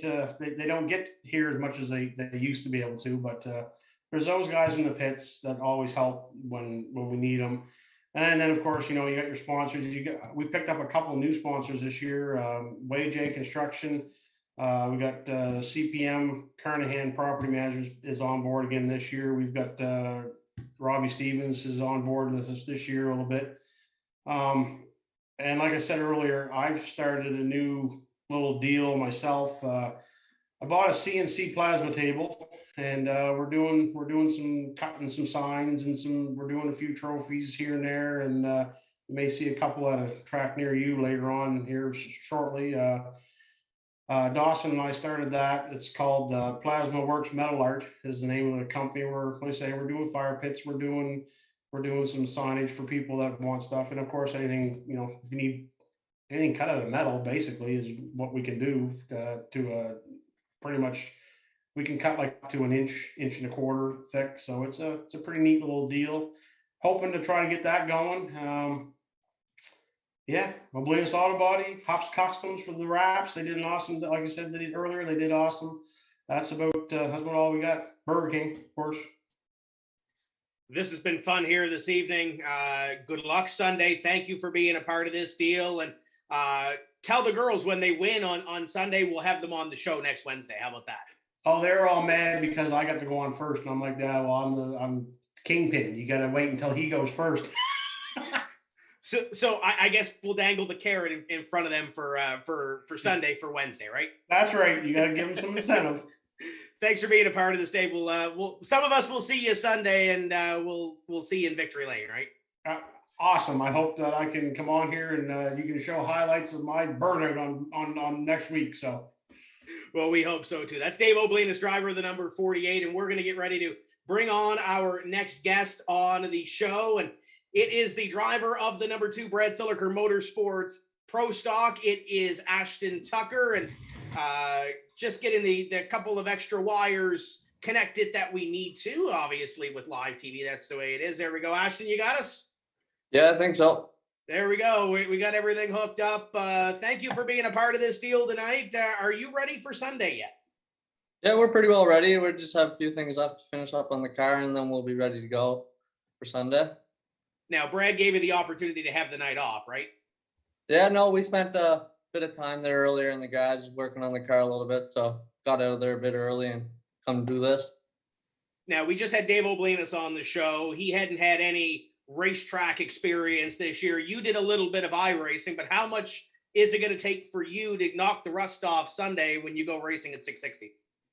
Hopefully we catch on in the first practice there Saturday and knock the rust off. Then we can start working on the car and finding some speed in it. We are live and interactive here this evening with Ashton Tucker, driver of the number 2. If you have a question or a comment, you're watching us on Facebook, be sure to drop it in below. Now, I guess we'll address the big elephant in the room. 2019, you won the 250. You come back in 2020, you win the Riverview Ford Lincoln season opener. You win the best of the best. You win the 250 up there. So you got a couple of big races under your belt. You know how to do this. Is there any pressure to extend the streak? No, not really. It's another race we're going to. It's a bit shorter, so I don't know how we're going to do with that. We're normally better in the longer ones, but we'll see. And hopefully it pans out pretty good and see if we can't get another win. We asked Dave a little bit earlier about the list that is going to be there. It's a little bit shorter because the borders are closed, but you still have the competition there. When you look at the entry list and you see guys like Dave Oblinus, Lonnie Somerville, the 52 Tucker car on there, Kevin Moore, Chris Duncan, Ryan Messer, list goes on and on. What are you thinking? Give us a scouting report for Sunday. Yeah, no, the list is a bit shorter, but there's definitely a bunch of good cars, and there are probably 6 or 7 lads that could definitely win. It's going to be a tough one for sure. There's going to be a lot of good cars and some tough competition. So you've had that run at 660. You know your way around there. The first race obviously is lined up. With this pandemic deal, we're not sure what's going to happen with borders and bubbles and whatever else. But peer into your crystal ball. The 660 deals worked out well. You won the Petty Championship last year between Petty and 660. It's on the radar for this year. What do you got circled on your calendar? Really, I don't know. We're probably going to run whatever races pop up here in New Brunswick, and if the border opens up, we'll definitely travel down there. But we'd definitely like to see if we can't get the third 250. That'd be sick. But we'd like to see if we can't go after the Mike Stevens and the International. That'd be pretty fun to win. Once again, we're live and interactive. Be sure to drop us a comment and a question. Keep Dylan Langell busy here tonight because I know he wants to be busy. Now, Denver, you guys are both from Miramichi. I know you guys have that little bit of a connection. So do you got anything early here for Ashton Tucker we can throw at him, kind of trip him off a little bit? Well, let's just say, Tim, I hope he drives his race car on Sunday a little better than he drives golf carts. Is there a story there? What are we missing? There may be a story. I don't think we're going to go there tonight, though. Well, No. The last time I saw you drive anything but a Pro Stock, I think was a demo car, wasn't it? You didn't last very long in October. Yeah, no, the demo car didn't hold up very long in October, but it was a good while it was lasted. We had Blankhorn on the show here a couple of weeks ago, and he does a lot of demolition stuff on the side. How fun is that? Because you start in a Pro Stock, you go stock car racing, you're not supposed to crash. Then you go to the demolition side of things, and it's kind of okay to kind of go into turn one and kind of door the guy out of the way in the dash for cash. How much of a release is that, being able to do that in your backyard? I don't know, it's pretty fun. Like, you get out there and you don't have to care about nothing. You can just drive a lap into the wall if you want, or beat and bang. And it's a lot of fun. Definitely don't get to do it in our cars every week, but it's fun to get out there every once in a while and try that out. So I'm going to throw a question at him. Sorry to interrupt him. Ashton, of all the guys you race against in Pro Stock, who would you like to race against in a demo car? I don't know. I'd like to drive Ryan Messer into the wall. That'd be pretty fun. You guys haven't done that on iRacing yet, have you? Because I know you guys have had some good battles on there. Yeah, no, we definitely have some good battles, and we probably wrecked each other a ton of times, but you can just quick repair them cars, so it's pretty easy. So obviously, with the schedules being all jumbled up, the first race this weekend is kind of the same weekend as Speedway 660. Do you have any plans to put a demo car together with the lads and go out this season and do some smashing? Yeah, if a car comes available, I might get one there and put it in sometime later in the year for sure. Just something to do. Seems there probably won't be a ton of racing to start off the summer, but we'll see what happens. Do you know who has a knack at finding those demo cars? Oh, Dylan Langell. Dylan, do you got any demo cars for Ashton? Do you have any questions for him here on social yet tonight? I wish I could hook you up with one. I mean, I was supposed to race in that demo race on Saturday, but then, the bubble disappeared. Well, Brett Suggs is wondering, Ashton, from iRacing, have you fixed your internet yet?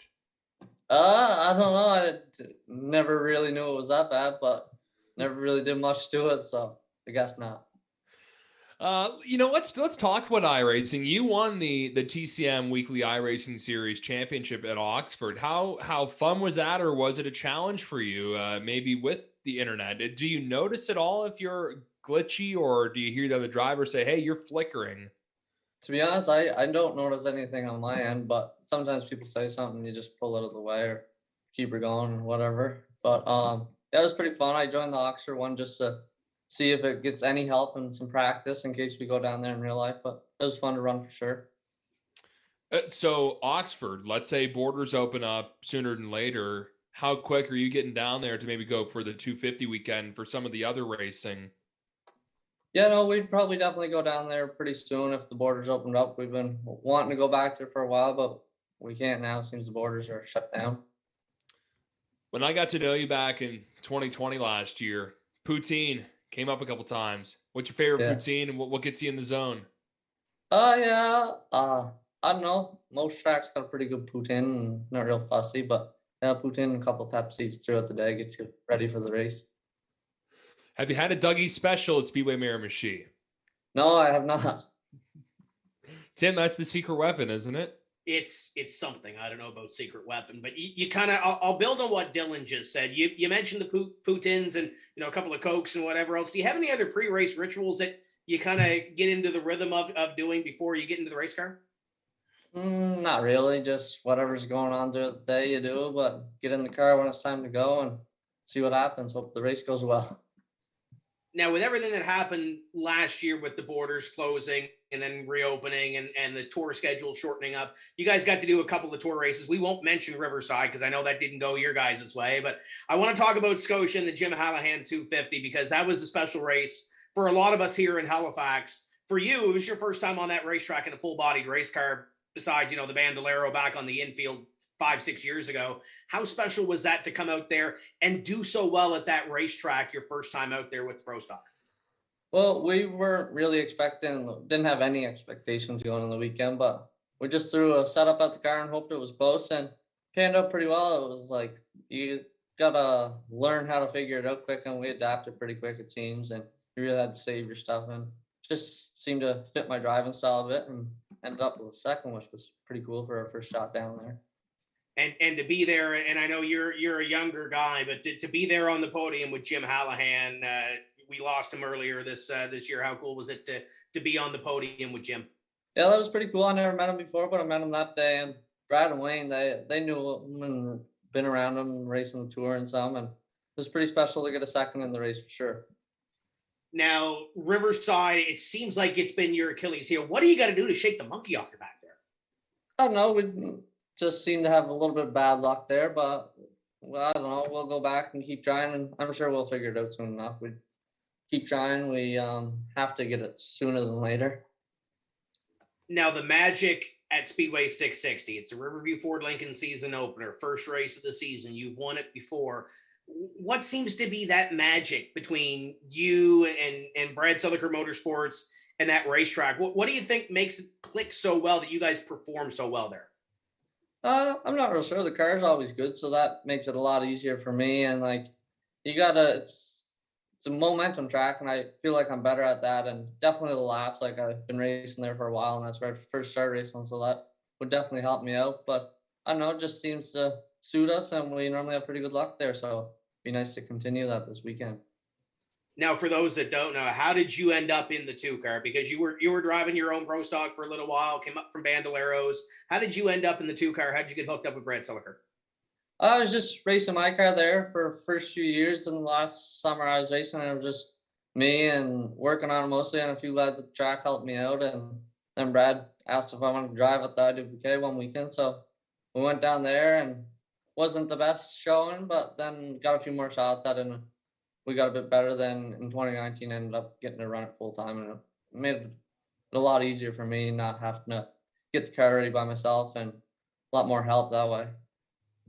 We are live and interactive here this evening. Drop us a question, drop us a comment, whether you're watching on the 660 Facebook page, TCM, or Speedway Miramichi. Throw a question at the hometown boy. And I'm surprised Brad hasn't lit up my phone yet. So he actually must be working on the race car tonight, right? Yeah, no, there's a few things I have to do when I was leaving on the front end there. So I think he was going out to the garage and finish that up before tonight, and finish up a few things there tomorrow night, and we should be soon ready to go. So are you guys going to go down Saturday and shake down the race car? Yeah, that's the plan. We would like to get a few laps on for sure, make sure everything's good and no problems with the car, and see if it's in the ballpark, see if we have another shot. How important can that Saturday practice be to kind of shake that thing down and get it ready for Sunday? Obviously, it's not a race per se, but how important is Saturday? It definitely helps out a ton. Like Sunday morning, you only got a few short practices, so you don't really got any time. But Saturday, you can shake it down on some old tires and see what it feels like on older tires. And Sunday, you can figure it out on new tires when we get our race one. So Saturday's a big help for sure. Dylan, do we have any returns on social? What are they saying over there? Nothing. They're being a little quiet right now. Ashton series an open book. I know. That's crazy. So leave a question for Ashton. We'll get it here to him. Ashton, how excited are you just in general to get back to the racetrack? I mean, long, cold winter, with COVID in New Brunswick, it was a little up and down, but you guys are certainly on the up and up. Are you looking forward to a promising season kicking off here at 660? Yeah, I'm pretty pumped to get going back this season. We weren't sure if we were going to be going or not, but then we decided we were going. So I was pretty excited, and I'll be happy to get back on the track this weekend. Hopefully get a few more races in this year. Hopefully border opens up and we get some racing in. Are there any drivers you're keeping your eye on for Sunday? Maybe like a young gun like yourself, like Ryan Messer, or maybe like a Dave Oblinas, who you kind of keeping your eye on thinking, okay, I'm probably going to be around them quite a bit this race? You really have no clue till you get to the track, but everyone's going to be a threat for sure. It's not easy, and no race is easy to win, but there'll definitely be a lot of good cars there. It'll be a tough one to get for sure, but we're going to try our best. Do you think that some of the iRacing stuff you did this winter could help, just being behind the steering wheel, whether it's virtual or not? Yeah, maybe a little bit, but probably not a whole lot. Yeah, definitely need to get in the car and get the feel for the real one for sure. Once again, you can leave your question here for Ashton in the comments section, whether you're watching on TCM or Speedway 660 or Speedway Miramichi. And I guess I'll throw another one at you here. With this kind of weird in limbo with the bubble and everything, are you going to be doing that petty 660 pro stock deal once that fires up? Oh yeah, if that fires up, I think we're going to definitely run all 4 races. We managed to win it last year, so might as well try to do it again this year. And then if the full tour comes back in full swing, you're going to do PEI and the 2 Nova Scotia tracks, or kind of see how it goes? Yeah, I really have no clue yet. We'll definitely probably try to get to Scotia and Riverside for sure. PEI would be fun to get to for sure, but don't really know yet. See what pops up for races and go from there. That's pretty much all we can do right now, is we'll wait and see. Tim?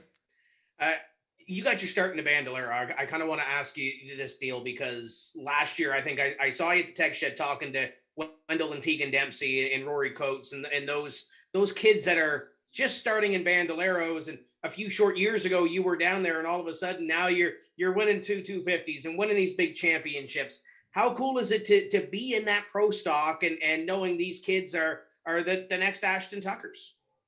That's what I mean. The bandos teach you a ton and teach you the momentum, which you really need to figure out in Fredericton, I find. But yeah, it's always cool to watch the bandos race because you know they're going to be coming up through the ranks and you're going to be racing against them in a few years' time for sure. But yeah, Wendell and them, they sent me a message looking for some setup help, so I tried my best to help them out. But they did good, but they had some bad luck too, so it was nice to help them out some. For some of those kids that might just be starting in a Bandolero or might be looking for some advice and just getting going and racing, what kind of advice can you give them knowing that you've been there before? Just get laps, really. You just get better as more laps you get, and it takes time, so don't get frustrated when you're not quick the first year or whenever it takes, but just take your time, get as many laps as you can, and you'll get it from there.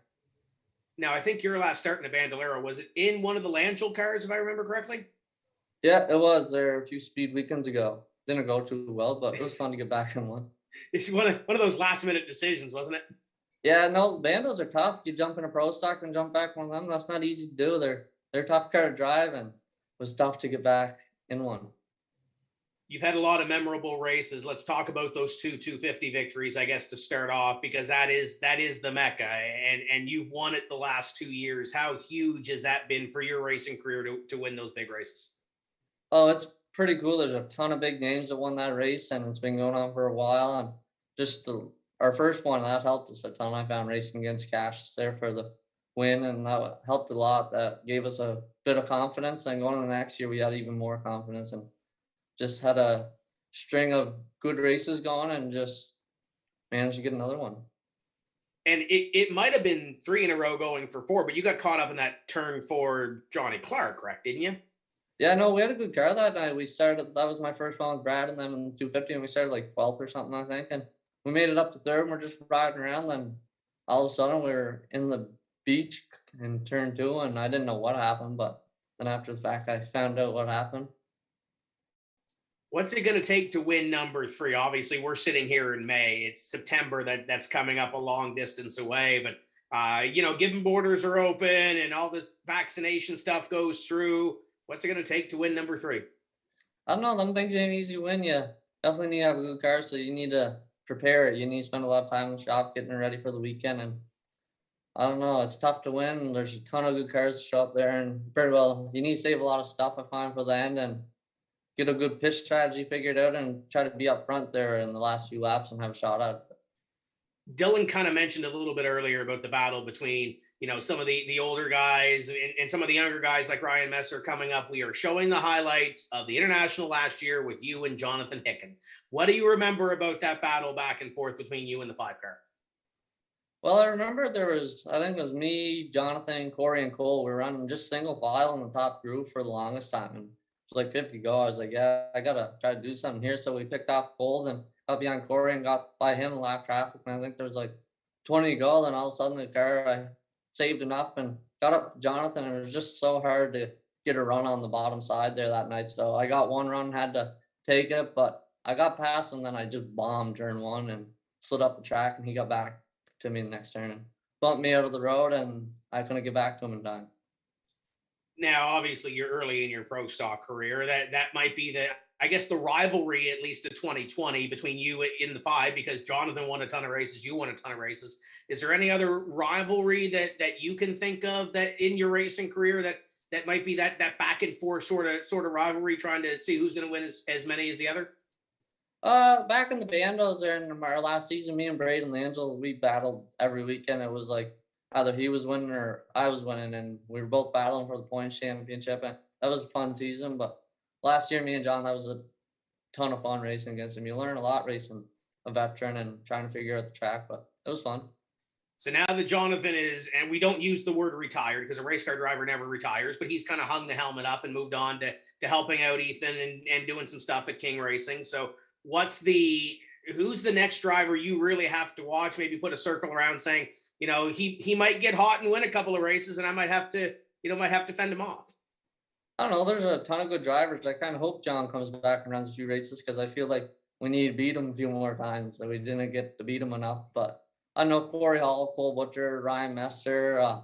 There's a ton of good drivers. Can't even think of them all right now. But there's a lot of good drivers, and it's going to be tough to win races.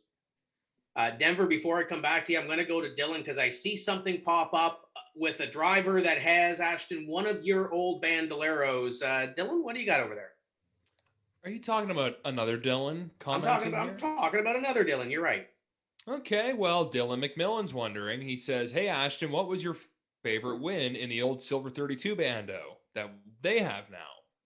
Oh, we never got to run that car a whole lot. We built it midway through our last season with Bandos, but I think we ran it 4 races, and to be honest, I think there was 4 different drivers in it, just because we were back and forth with points races. And I managed we took Chediak for a race, and we won that. That was pretty fun, even though we got spun out and hit the wall from a lap car, but managed to come back and win it. So that was a pretty fun race to win in it.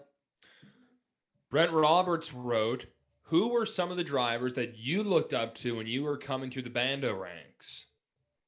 I always watched Sean Tucker and Dave and a bunch of them, but Sean I always kept an eye on just because I guess we had the same last name, and it's pretty cool seeing him all the races, and I looked up to him a lot.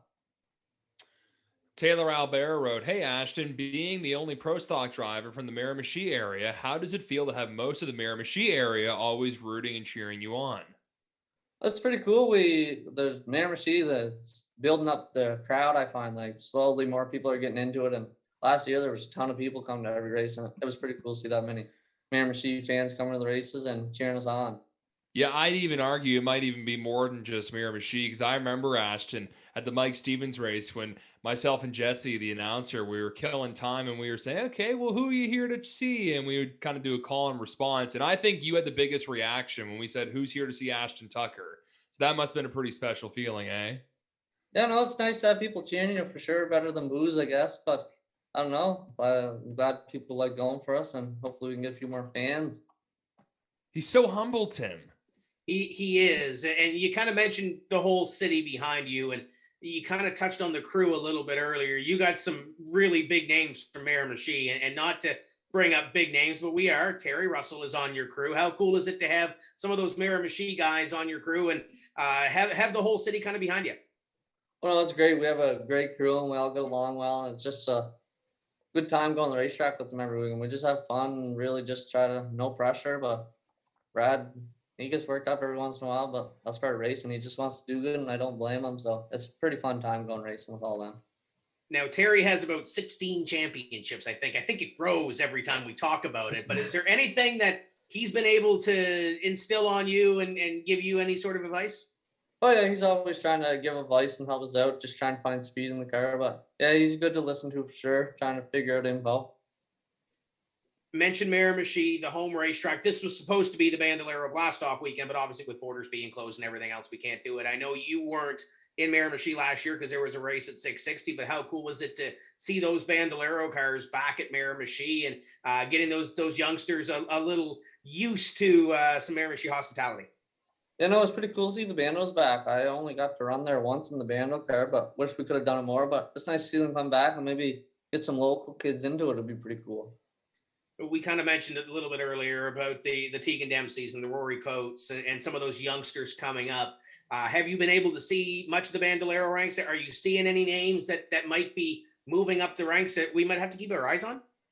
Yeah, there's a bunch of good drivers I see. There's Tegan, he's a pretty good driver, and Colton Noble, and Danny, he's pretty good. But there's a kid, like, I don't really know him that well, but Gage Gilby, I watch him race sometimes, and he seems pretty good. And I don't know how old he is, but he looks pretty little, but seems to be pretty good. We're still live with Ashton Tucker. Got a couple of more minutes left. We got John O'Shea coming up. So all the Miramichi's having a good time here in the second half of this show. But drop us a question, drop us a comment. Denver, what do you got for Ashton? All right, so we're going to start, Ashton. You got to run the modifieds in Miramichi a couple times. Obviously, Miramichi is the only track that doesn't have the late models, sportsman, or pro stock.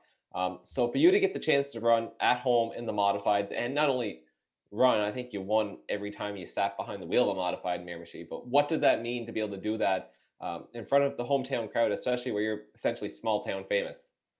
Oh, it's just fun to get to race in your home track. Like, you don't get the chance to often, so every chance I get, I jump on it and go. And we managed to have some good runs. I got to run Jerry Stafford's car 3 times, and we managed to pull off 3 wins, and so that was pretty cool. Then ran a race for Chris Wilson, and I think we were running like second or third. Then the driver shaft let go, but that's racing. Sometimes you have parts break, and races can't always go your way. What would it mean if Barry was ever able to pull off a pro stock race in Miramichi? That'd be pretty cool, I think. I think we'd definitely be there, and it'd be pretty cool to have a pro stock race and get to race in your hometown, and hopefully a bunch of cars would show up. I think that'd be pretty awesome. So let's go back a little bit. Your first breakout season, I guess, in pro stock, you won Rookie of the Year. Actually, no, let's start here. I hope Brent Roy's watching, because if Tim might know where I'm going with this. Oh, I know where you're going. 2016, your rookie season in pro stock. It was also Brent Roy's rookie season in pro stock. And you two kind of battled back and forth all season long. And so let's tell the story about the Night of Champions. What happened that night? Oh, well, we went into the last points race. I doubt Brent wants to be reminded of this story, but we were like 10 points behind him, I think. And in the heat race, we ended up winning ours, and he finished 2 points back. So I think we were going in the feature like 4 or 5 points back behind him. And then in the feature, I was running 4th and he was running 3rd, and I got underneath him. We ran side by side for probably 15 laps, and I was just giving her everything. I had nothing to lose. Like, wasn't going to win the points, the Rookie of the Year, unless I got by him. And then coming out of turn 2, through turn 1 and 2, we just, I don't know, hooked together, and he ended up spinning around, and I ended up keeping her straight and managed to hold on to it. So that was your first podium in a pro stock. You got your first heat win that night, and you took Rookie of the Year. But moving on to 2017, that's really when you first came into the spotlight for some of your performances at Speedway 660. First, it was the Best of the Best 150, where you finished on the podium alongside some pretty big names in Cassius Clark and Ben Rowe. Yeah, no, that was pretty cool. Down tires, you had to save a ton, and I guess I did a pretty good job saving them. Was always there at the end of them races, and I even got past Ben Rowe and got on Cassius's bumper, and like, I think we might have had a chance at getting underneath them and challenge them for the lead if caution didn't come out. But caution came out and we had to restart on the outside. Then Ben got back by us, but we're happy with 3rd place for sure. So let's talk about the 250 in 2017, because storylines aplenty for you in that race. The first 100 laps didn't go so well, but then come the end of the race, you find yourself battling for second, and it's against a driver who has 2 250 wins in Lonnie Somerville, who at the time was driving the car that you now drive. Yeah, to be honest, Lonnie, after my first pro stock race, he told me that I did good and had got the respect and keep going. Like, I'll win one of these things someday. And that night, that 250 night, got in every wreck I could there in the first 100 laps. The car was pretty rough shape. Didn't think we were going to really do anything, but we pitted there with, I don't know, maybe 120 laps to go, or no, not that many, like 80 laps to go. And we put a set of tires on and just had enough tires saved, and we managed to get past Lonnie on the last corner. So moving on a little bit, you mentioned, Tim kind of touched on it, your start with Brad Silliker Motorsports in 2018. It didn't go so well. The IWK 250 was your first attempt. That didn't go as planned. And then you had, the wreck at 660, a blown motor at Riverside. Pretty well anything that could go wrong went wrong that first year. But then looking past that, 2019, starting at the 250, when you won that race, you went on a streak of having 10 consecutive podium finishes with 5 wins, 4 second place finishes, and a 3rd place finish. A streak that lasted up until Riverside last year. What does it mean to be able to go on a big run like that and just every time you show up to the track be competing for the win? I don't know, it's just cool. We put the work in and work on the car hard and show up to the track and try our best, but you just go out there and see what happens and see how the race plays out. But we had a pretty good season last year and finished the 2019 season off strong, and it's pretty cool. Had a great year last year and we're happy with it, so hopefully continue into this year with it. So I know we talked some about the 250 wins, but When you won the 250 last year, you became the first driver ever to win back-to-back 250s. Guys like Sean Tucker and Cassius Clark have won it 3 times. Lonnie Somerville, Johnny Clark won it twice. You became the first to do it in back-to-back years. What did that mean, after 20 years of running that race, that you were the first driver to pull that off? Yeah, I think it was pretty cool. Like all them years, people running it, nobody managed to do it. And there's a ton of good drivers that won the races multiple times and stuff. And it's pretty cool to win the race 2 times in a row. And I was just happy to be one of the 2-time winners. And we just like winning. So it was pretty damn cool, I think. So I want to kind of ask you about your first ever win, because Shelley loves to tell the story about your first ever interview. And we go back, it was 2013 or something in the Bandelier. You win your first race at Speedway 660. How did you make it an interview that day? And what did you learn going on? I mean, you've gotten pretty good at interviews over the years because you've had to do quite a few of them. Yeah, I still suck at them, to be honest. But that first interview, I think I might have said 3 words to Wade, and he was like, yeah, I don't know what to say to this kid. So he just ended her there. But, oh, well, we'll get better than them. More we do, I guess. Absolutely. Tim, what else do you got for Ashton? I think Wade's getting pretty used to talking to you, and he might end up doing it again on Sunday if you pull it into Riverview, Ford Lincoln, Victory Lane. But it's going to be a big race. There's going to be lots of competition there. It's going to be fun to watch. So if you're in Fredericton, be sure to head to Speedway 660. We'll do last call on social. Dylan, what do you got over there for Ashton Tucker before we let him loose tonight? Well, I see that Brandon Campbell wrote about, maybe you got to throw Ashton into his mini stock, but Ashton, is there anything you're really not opposed to racing? Would you think about doing maybe some street stock racing, legends, minis? Are you kind of up for anything? I think most race car drivers are up for anything. You might as well, if you got the chance, jump in and try it out. Anything to race is fun, I think. Tim, luckily you had something on the tip of your tongue there. Well, I read somewhere on Facebook that Brandon wasn't going to the racetrack this weekend because he was working. Now, Ashton is busy with the pro stock, but maybe we can find somebody for his race car. Maybe. Yeah. Maybe we throw it out. I'd race it if I could get over the border. You raced a minivan. You'd race anything. That's right. Yeah. Me and Ashton had the same luck in demo derby racing. Apparently not very much. Yeah, no luck at all. I feel like Ashton has more wins than you, though. Hey, I just haven't been given the opportunity. I guess so.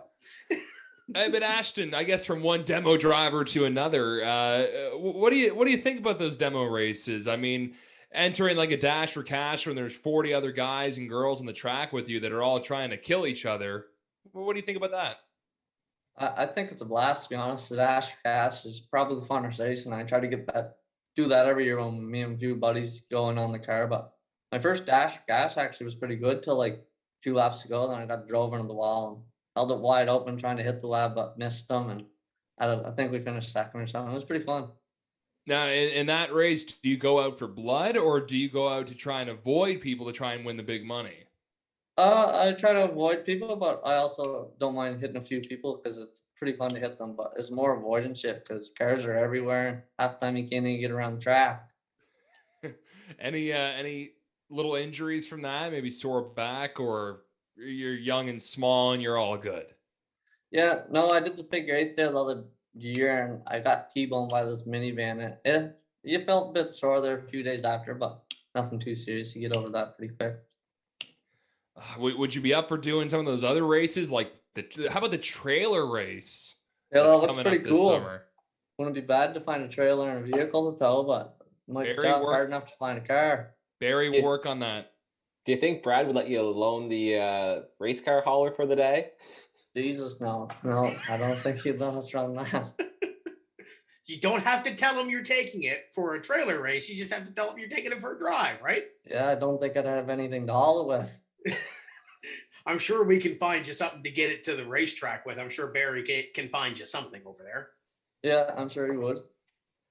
Now, we got John O'Shea waiting in the wings, so we'll get to him in just a moment. But before we do, you got some marketing partners on that race car that help get to the racetrack every weekend. You mentioned the crew. Who's on the crew and who's on the race car sponsor-wise? Oh, the crew, we got Brad and Wayne and Jeff. My 2 uncles, Warren and Corey. Then Dave Cassidy, Terry Russell, Jason Harding, he helps out. Alex White comes sometimes. Right, I'm probably forgetting people, but I'm sorry if I am. But they're all good help, and it's a great time going to the track. We always have fun, and they're a good crew to work with. They're always easy going and stuff, and help me out as much as we can. But for sponsors, we have White Lightning and Yamaha and Ray's Trailer Sports Center, Big Wheels Auto Sales, Roy Brothers Construction, Baisley's Construction. This year we got a few new ones. We got Delway Construction. We got Lefties. We got Empire Limousines there helped this year. Sunny Corner Enterprise, JTR Mobile Equipment, Fern Rob. They've been a help for years. Big Cam Fabrication, Post Tech, their help, but I think that's all of them. Sutherland's Excavating too. Thanks. So when you win the third 250, the Empire limousine is going to come in handy, right? Because there's going to be a party, right? Yeah, hopefully we can win another 250 and go get drunk on one or something. Well, I don't think the party leaves Speedway 660 though, right? Oh no, can't. This has been. I think yeah, go ahead. I think it was like half an hour after the race you go through tech. Didn't you go straight to bed last year after winning the second 250? Yeah, I didn't make it very long last year. I was played out. That was a long ass day. The race took like 4 hours, I think. I was played right out after last year, but the year before we definitely celebrated all night. I think it was like 5 or 6 a.m. racket. So you got to even it out, right? Yeah. Yeah. Try to make it for the history books at least when you think back to it. Yeah. No, it's always a good time. This has been a blast, Ashton. Thank you for joining us. And if you win again on Sunday, we'll probably get you back on Wednesday. Good luck. Right. Perfect. Hopefully we're back on. Now, before we go, and I know Paul's got a graphic keyed up, but we're gonna go past this one because we don't want to bring up any bad news about COVID. But we're gonna go to the picks for this week, and we're gonna start with Mr. Matchett on his pick because you didn't pick. I thought somebody would pick the low-hanging fruit, and they didn't. So, Denver, who do you have for Sunday? I picked Lonnie Somerville to win the Riverview Ford Lincoln season opener 75. Okay, why?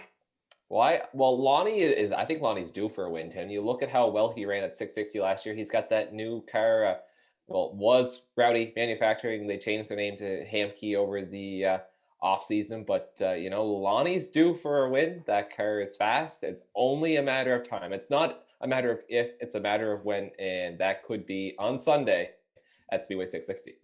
Okay, Dylan, you've got Ryan Messer. I've got Ryan Messer. I feel like he's going to come off the little slump he had in 2020. It just I thought he'd be doing a bit bigger things in 2020, but didn't have too much luck at the petty races, and I think he's going to rebound pretty good this year. And I know they were testing that new car, or at least working on it. So I think the Godfather's ready to get a big win on Sunday. And I went with Dave Oblinus because I figured one of you guys would go with the low-hanging fruit and go with Ashton Tucker. I feel like Clint Boyer here. I feel like some of you would have took Ashton Tucker. But, I'll pick Ashton Tucker. How about that? Okay, well there you go. Dave is due after the run that he had at the 250. Dave Oblinus is due for a win at Speedway 660. Never got that win last year. I've got Dave Oblinus for this weekend. So if you have a pick for the Pro Stock 75 Riverview Ford Lincoln season opener Remax East Coast Elite Realty Pro Stocks, drop it below in the comments. Let us know, and we might make this a weekly thing because I know Denver loves competition, and I know Mr. Langell loves a little friendly rivalry back and forth. There is no win Dylan's money. COVID is it's hurting the damn pocketbook. Now Dave Oblinus did mention he's making trophies. So maybe we come together and get something for this. But okay. I'm sure Meredith and Brittany and Steve Austin and the crew probably wants to get in on this too. And maybe our fans want to get in on this too. So maybe we'll do something here in the next couple of days. Watch our Facebook page. We'll figure it out. We've got a couple of more minutes left. And I figured the only way to preview a race in Miramichi is to get the voice of Miramichi on here, John O'Shea. John, welcome in. Thank you for being a part of this deal. Are you excited coming up for Saturday and this spring smash that we have?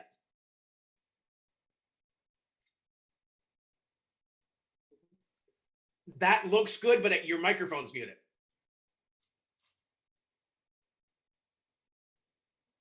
Oh, there we go. How's that? That's beautiful. Try it again. You It know, looked and good. I was, you know what I was going to do? I don't know if you remember the time that Michael Waltrip won the Daytona 500, and they interviewed him right after, and they asked him a big question. He was going on, and you could see he had the hands going and everything like that, but you couldn't hear him. And I thought I should try that, and geez, well, there it was. It happened, but I didn't plan on doing it. But yeah, it's going to be a great way to. It's not really kicking off the 2021 season, but because we kicked it off here in March with the winter demolition. But it's going to be great to hear screeching tires on asphalt once again. So we really look forward to it. The summer season was really kicked off last year as well at Miramichi, and albeit a completely different atmosphere than what we're seeing here this year. Yes, the borders are closed, but it's still stock car racing. It's still demolition. Can we liken it to last year with Speedway Miramichi being the first to open up in the summer? Oh, I think so. The work that Barry and your co-host there, one of your co-hosts, Mr. Matchett, they've worked hard behind the scenes last year to make racing happen in Miramichi within the restrictions that we were handed, and to see the return of the bomber division, a homegrown division that really came out of nowhere and has exploded. And we're looking at probably somewhere around 20 cars to start on Saturday. And it's going to be amazing with the return of the bomber champion, Adam Flord. And Denver was telling me that Adam has a new car this year. So he's going to be looking to hold off the likes of Jonathan Dixon and others this year. We're showing some of the bomber highlights on the screen now. And I saw Jonathan Dixon's car, and we see a lot of those throwback sort of paint schemes. The 97 of Mark Kingston that was out front, maybe not necessarily. It's a 97. It's red and white. It reminds me of John Fleming's race car. How cool is it to see those guys kind of take that throwback sort of theme up? Oh, it is cool. And that, for me, it's always, brand identification. These guys, they graduated from the demolitions, basically. Some folks have came to the bomber division through mini stocks, but they're all stock car racing fans. So it's nice to see the familiar paint schemes and from what I hear, former mini stock driver and longtime demolition competitor, Randy Giroir. He's got a new bomber car this year, and Denver was telling me about it on the weekend. For some reason, I saw it in Nappen here just the other day, and it's a Dale Jr. throwback to the old Budweiser paint scheme, and it looks really good. Denver, I know you have your finger on the pulse. Is there any other throwback schemes that you have seen on your travels here in the last couple of weeks that fans can look out for on Saturday? Can I interrupt first, Tim? Sure you can. That 97 was a Kurt Busch 2003 throwback.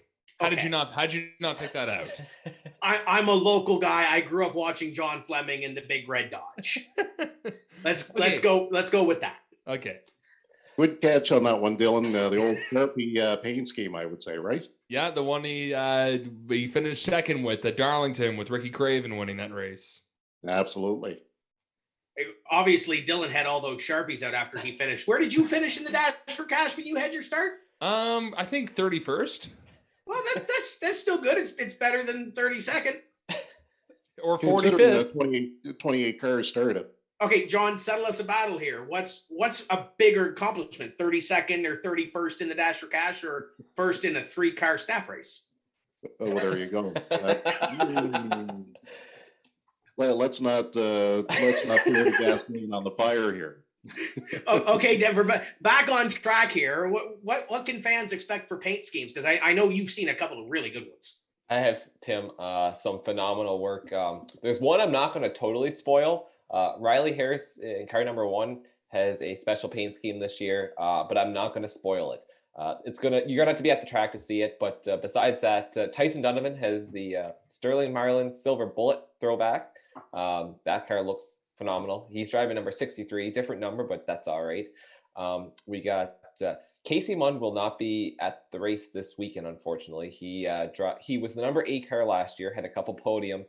He's got a Clint Boyer Jack Daniels throwback. He's switching to car number 07, so some great looking cars for sure. I don't know if Jacob Smith changed his car up or not, but he had the Jeff Gordon Rainbow Warrior throwback. So, and I'm sure there's more. Blake Branfield's car was kind of a Dale Jr. nationwide type scheme. So these guys are really putting a lot of effort in. Their cars look great, and they're going to look really good on the track. It's going to be some great competition, to say the least. Now, this mini stock race that we have, obviously borders are closed. So no J.R. Lawson, no Chantel Ackles, no, one-off like a Dave Matthews or a Cody Burns showing up and spoiling the party. So, John, field is wide open, but there's one driver that could very well sweep it, and that's Rob Poirier. He's planning on coming. But is there anybody that could potentially challenge for that win with JR not in the field? Absolutely. Matthew Millay in the 80, we kind of consider him a local guy. He's from the Acadian Peninsula. He finished second in the points last year. He had 5 podium finishes in the 2020 season. He's going to be there to really take advantage of that. We've got Guy Basque. He's been a competitor for the last several years. He took, I think he took a season or 2 off. He came back last year strong. Another guy that has really come on strong last year, Mitchell Poirier in the 28 Honda. He's a strong competitor. And one guy that I'm going to just kind of watch with curiosity, and that's the 89 of Conrad Murphy from Sunny Corner. He kind of debuted last year and improved as the season went along. And I think he's got some good things to happen this year.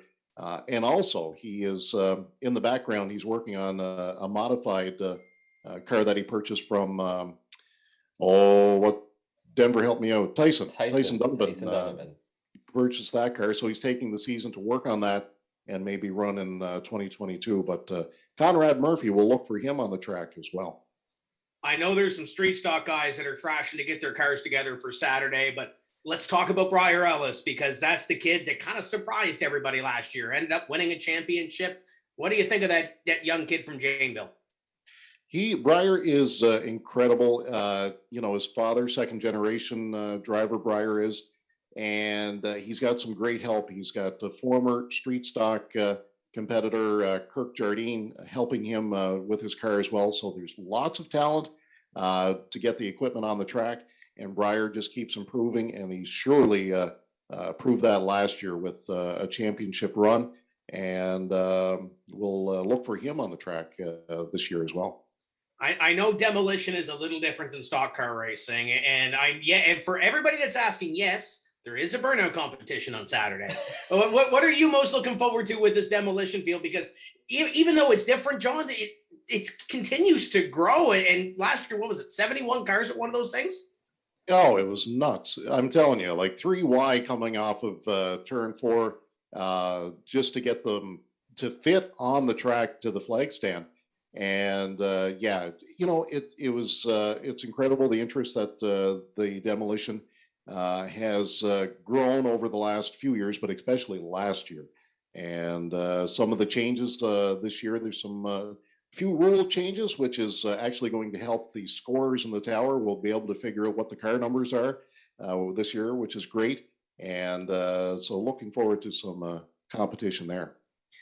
And everybody can watch it on timscorner.tv. We had the little trial run, per se, on the Easter Bunny Bash, but everybody can head on over, support the racetrack at the same time, and watch some great racing action. And, of course, hear your voice. It's going to be a fun weekend. And if you're in 660, you're in Fredericton, and you're going to go watch that race on Sunday, the Riverview Ford Lincoln season opener, you're not doing anything Saturday, come on up and watch some racing in Miramichi, because it's going to be a fun race, John. What can fans expect? Sell us here in about 60 seconds on what they can expect at the racetrack. Well, it's just some homegrown Miramichi entertainment for sure. You're coming to the longest running active stock car track in New Brunswick, and going to be great action. We've got, of course, 3 classes of stock car racing, and it's nonstop. And as Denver likes to remind me, that you're coming for a show. You're coming to be entertained, and we guarantee that you will be entertained by the time you leave Speedway Miramichi on Saturday. Heard the flagman's pretty good too. He's okay. Yeah, he's somewhat okay. Of course, you can watch it live on Tim's Corner TV. 1:35, as we had on the graphic a little bit earlier. We're going to start with the banquet portion of the show that we kind of lost last year due to the pandemic and the bubble closing and what have you. So be sure to be around at 1:35. Passes are going to go on sale. If you can't make it, if you're stuck like me in Nova Scotia and can't go to the racetrack, head over to timscorner.tv starting tomorrow. You can pick up your pass and be all ready for that one. Want to thank everybody that put on this show. John, we could go on for hours on this one, but I know Paul's rubbing up on an iRacing show. So we want to thank everybody. Thank you for being a part of this. Dylan, final thoughts before we head off here, because I know you're excited to see some racing this weekend. I am. I wish I could have been a part of that demolition race. I had stuff lined up. I mean, I was gearing to go, but you know what? I'll watch from the comfort of my deck with a couple cold ones on TCM TV, and wish all the best to all the competitors and even all the staff members like yourself, John, and Denver, and Dougie, and Barry, and everyone at Speedway Miramichi and 660. I mean, it's a shame we can't do the same thing in Nova Scotia right now, but it is nice to see that at least one maritime province is firing off here, and hopefully it's a sign of good things to come.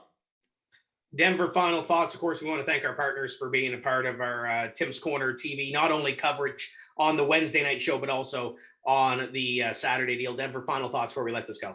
Well, first, Tim and Dylan and John, looking back at tonight's show, this was phenomenal. Probably one of my favorite shows this far. And these shows are only going to get better as we get into race season and get to talk to the winners and get to share those stories. But Dave and Ashton and John, thank them all for being on. But this is a big weekend in the province of New Brunswick, the start of the 2021 season, the summer season, I should say. And it's going to be fun. There's some two great races scheduled at two great facilities, two great tracks. And if, like Tim said, if you have the chance, go out, support, watch some stock car racing, and it's gonna be fun. We're hoping for big things this summer. All the tracks are working together, and this will be the first of hopefully many races to come, and the start of a great 2021 season. John, we're going to give you the final word because Denver didn't pick Ashton Tucker. I didn't pick Ashton Tucker. Dylan Langell didn't pick Ashton Tucker. Who is your pick for Sunday's race? We're going to put you on the spot. Sunday's race at 660 Pro Stock. There's 11 cars. There's a lot of big talent. Who do you got? Nobody picked Ashton Tucker. Nobody picked Ashton Tucker. I can't believe it either. Well, come on. I'm picking Ashton Tucker. I'm going to pick him if there was a 10-car field or a 50-car field. That guy is just phenomenal. The vehicle is prepared by some great guys. And I'm really proud to say that he's from the Miramichi area. Yeah, Ashton Tucker, look out for him. I think that we finally found somebody. So at least Denver's concern was he was going to jinx Ashton if he picked him. So I think that was his general concern. So it's now off Denver's plate. This has been fun, boys. Thank you very much. Thank you for everybody for watching. Dave Obelinas, Ashton Tucker, and John O'Shea for being a part of it. For Paul Strickland Jr., our producer, Denver Matchett, Dylan Langell, my name is Tim Terry. We will see you Saturday from Speedway Miramichi. If not, we'll see you here next Wednesday when we review it and preview the Petty race coming up next weekend. Until then, keep the hammer down. We'll see you at the track.